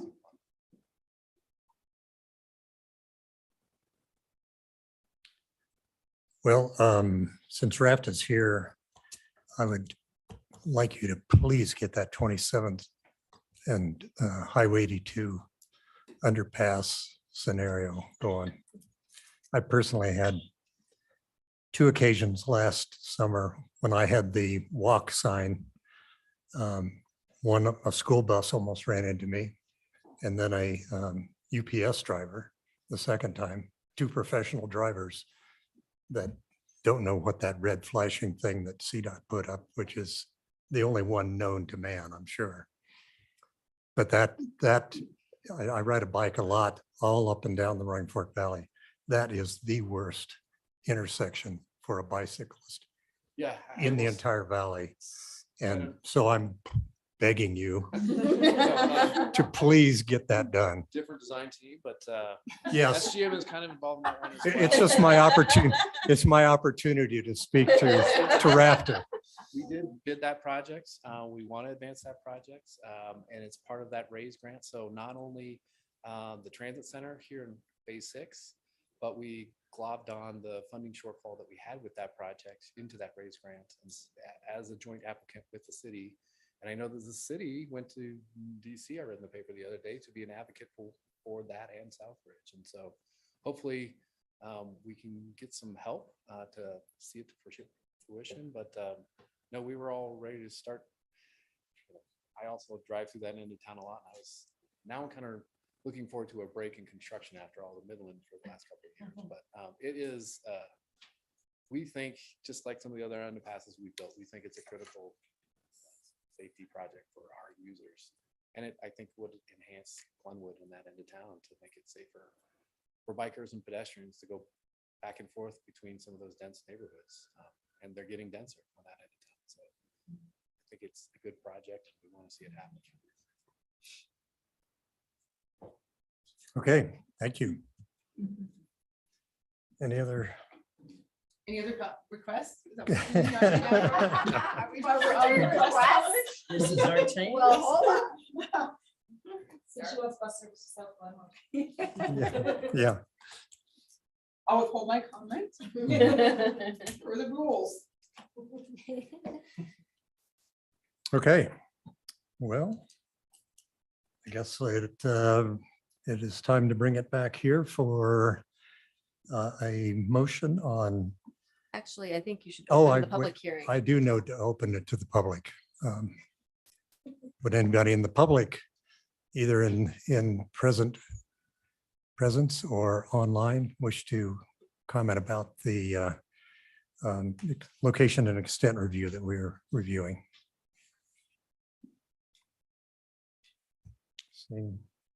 Seeing none, I'll close the public comment period and entertain a motion on planning item 7621, Roaring Fork Transportation Authority Regional Transit Center. Location and extent review. And staff recommends approval with conditions and findings on pages 8 and 9. Chairman, I move to approve planning item 7621, location and extent review for the Raft to Transit Center with findings and conditions on page 8 and 9. Okay, we have a motion by Commissioner Sipley and a second by Commissioner Connerton. Any discussion? Seeing none, I'll call the question. Oh, we do have. So I guess one thing I just, and I heard this in the conversation, but I'm good with Trent being the person on or staff for colors on buildings, retain, all of that kind of like architectural stuff. I mean, it sounds like they'll work with you to do whatever, so we need to. Guess that's already in there, but anyway, okay. Yeah, I insist that that's a condition of approval, that the colors meet staff's recommendations. And it seems as though the applicant is willing. I also think this is a better looking building than a few residential multifamilies that we've seen lately, so good on you. Okay, so are we calling for an amendment to that? I believe that the conditions make it so that staff can work out the colors with the applicant. Okay. All right. So we'll call the question.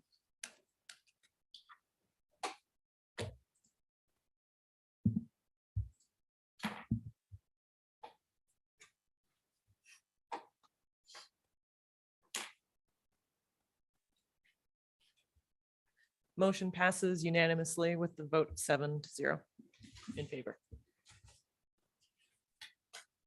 Okay. So we are to commissioner or comments. Carolyn, start at your end.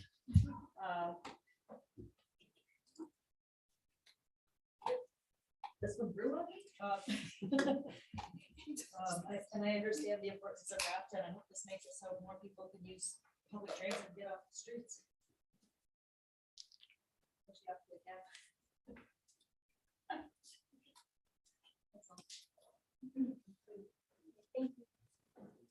Thanks, guys. Thank you.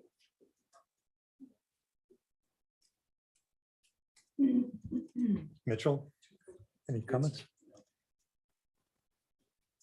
I guess just in closing comments, or I guess whatever, I'd like to wish Deborah all the best in her new endeavors.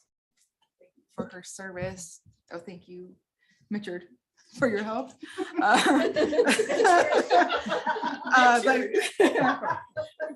But in all honesty, thank Deborah. I think she served our town well, and I'm sad to see her go. But wish her all the best. I don't have any comments, but thank you. Okay. To our director.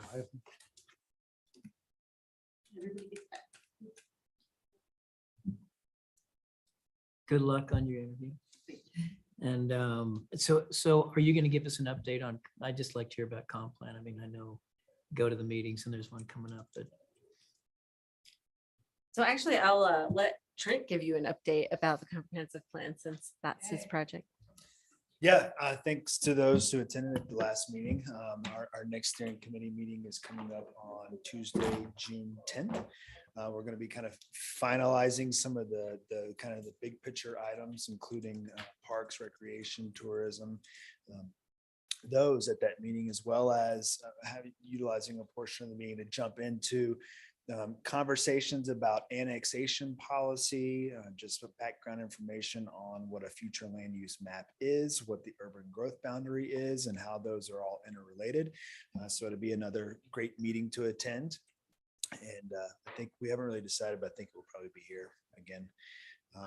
Next meeting will not include the hybrid Zoom option because we just didn't found that it was very beneficial. I think, George was under the weather slightly, but attended that way and didn't get much out of it because we were kind of in small groups. And I think we're going to go that route again. It just seems more beneficial, I think, for all in attendance to kind of voice their opinions and feelings and just seems like a more kind of inclusive, I guess, kind of meeting style. So.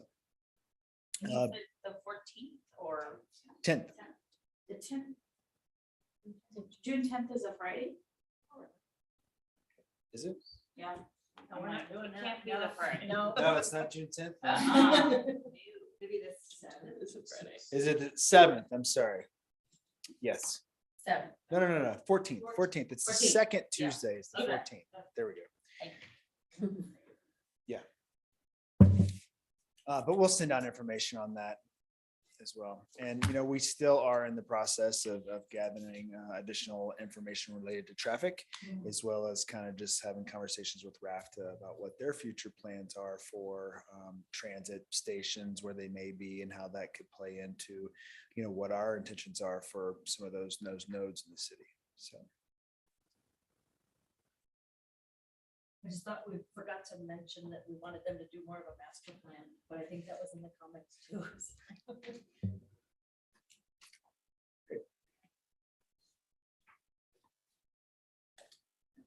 Okay, so should I ask Hannah directly about the upcoming agenda potential?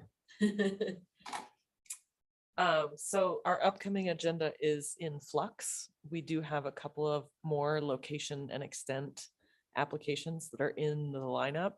One being the Mitchell Creek XL line rebuild. We are not certain that they will be on the agenda, but it is a maybe. So stay tuned.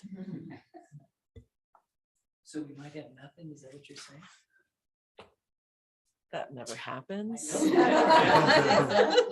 If we don't have applications, I am sure planning staff will come up with something for the meeting. Code revisions. Yes, something exciting. I will say that we did have a meeting with City Council. Hannah did an excellent job presenting the retail overlay district. There was some feedback and a desire to have some additional public input to that. So just wanted to give you that heads up that is kind of, we have also been working on affordable housing initiatives. So that City Council, they tried to say that it was the #1 priority. They're like, except for this priority and getting a new city manager, and it's a really big priority. So that work will need to happen first. So we anticipate that it could come back to Planning Commission, or potentially there would be a public engagement piece because you've already given input to that, and the code just requires that there is input to the code revision. So just so you're aware of where that is headed, it may be a few months out as we're working on affordable housing initiatives. We did get a planning grant from the state related to adding some affordable housing strategies into our code that we have identified, and the state has identified, the legislature identified. And so we will also be moving forward with that at some point. We don't have a signed contract back from the Department of Local Affairs, but we will very shortly. So that will happen, and we will engage a consultant, and I'm sure that we will engage you at some point in that process. So stay tuned for that. And I think that's all I have.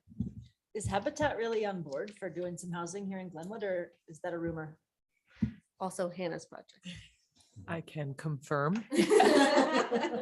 That the request for proposals that we put out, Habitat for Humanity was our sole respondent. And so we are moving forward with agreements with them for projects on the 2 city-owned properties. So that got approval from council. Which properties are those? That would be a property at the corner of 8th and Midland.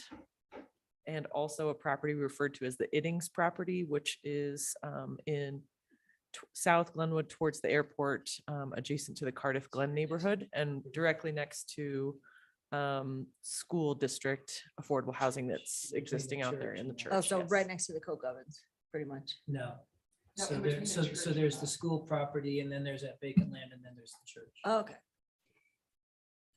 And thank you to Commissioner Waller for sitting on that committee. So occasionally we rope commissioners into various projects that are outside of the regular P and Z duties. So excited that that got through the process. And there will be also a work session with Habitat for Humanity on June 2nd. June 2nd. When it's time for planning, can we help plan? Oh, you're looking at me.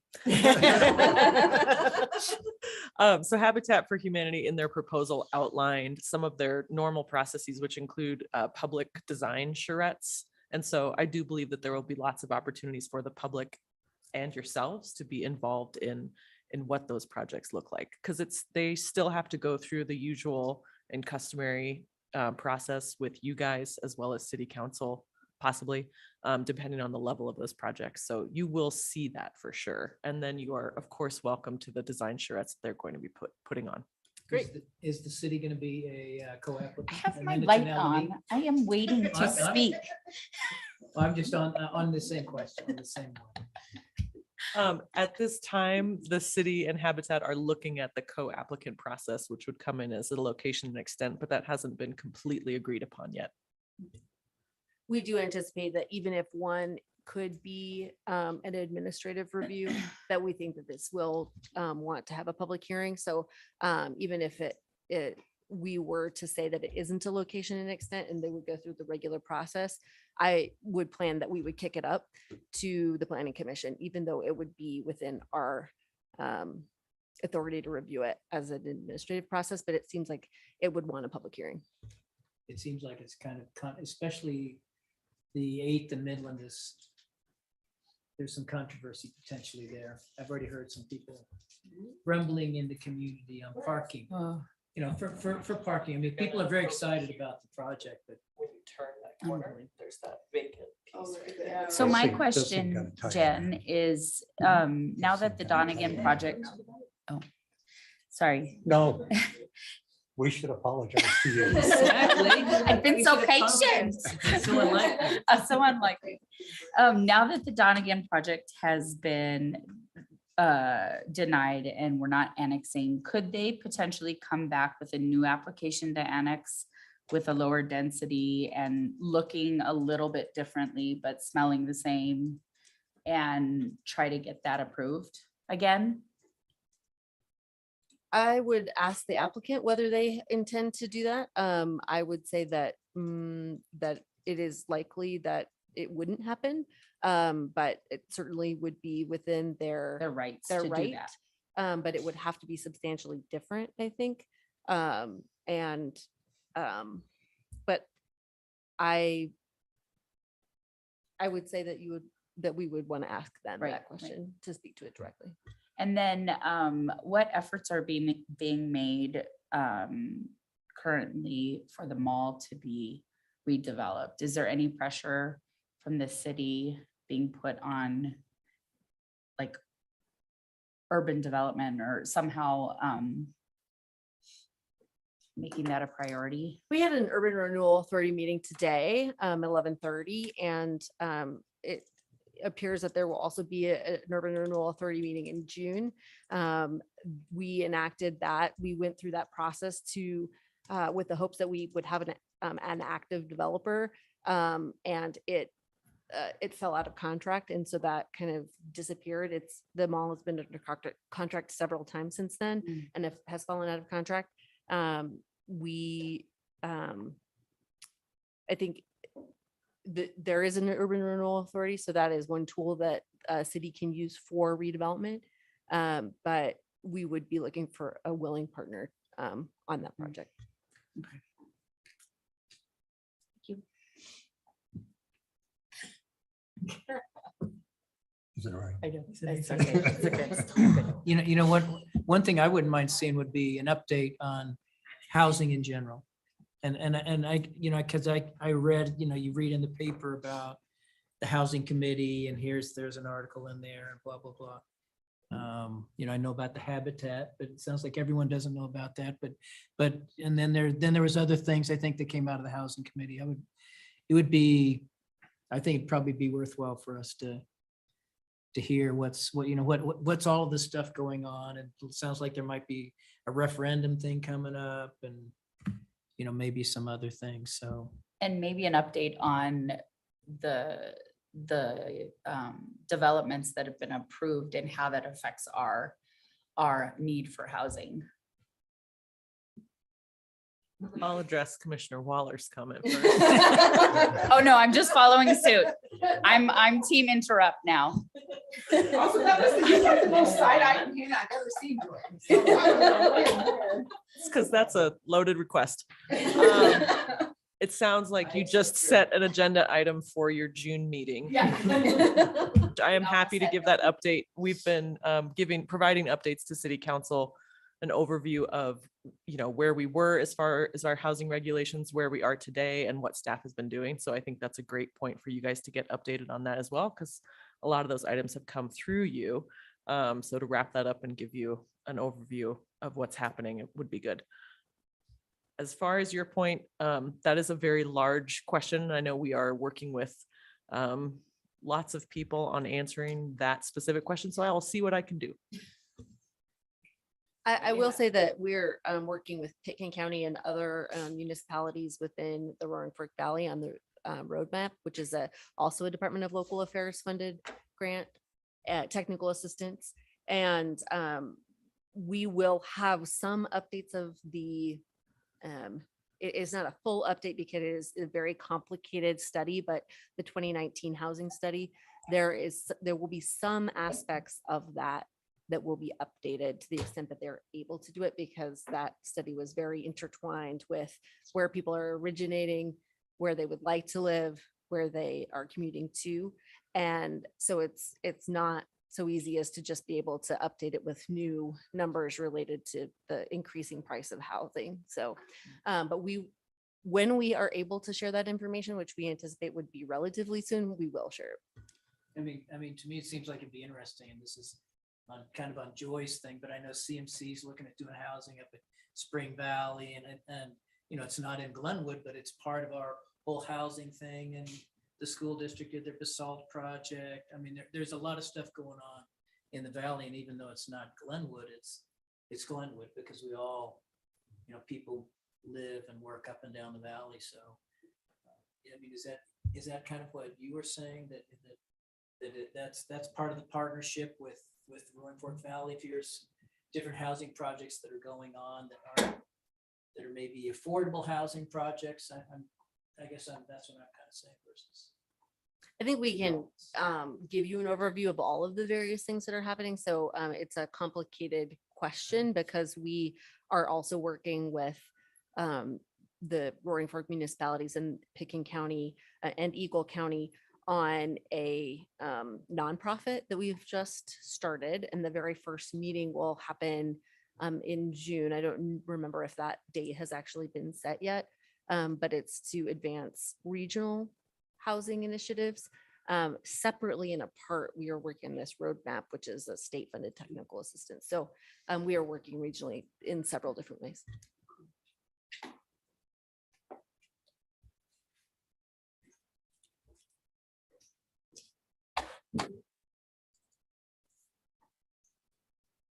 Okay, Throw the gavel. I'm Throw the gavel. just giving it a little time. We're adjourned. Oh.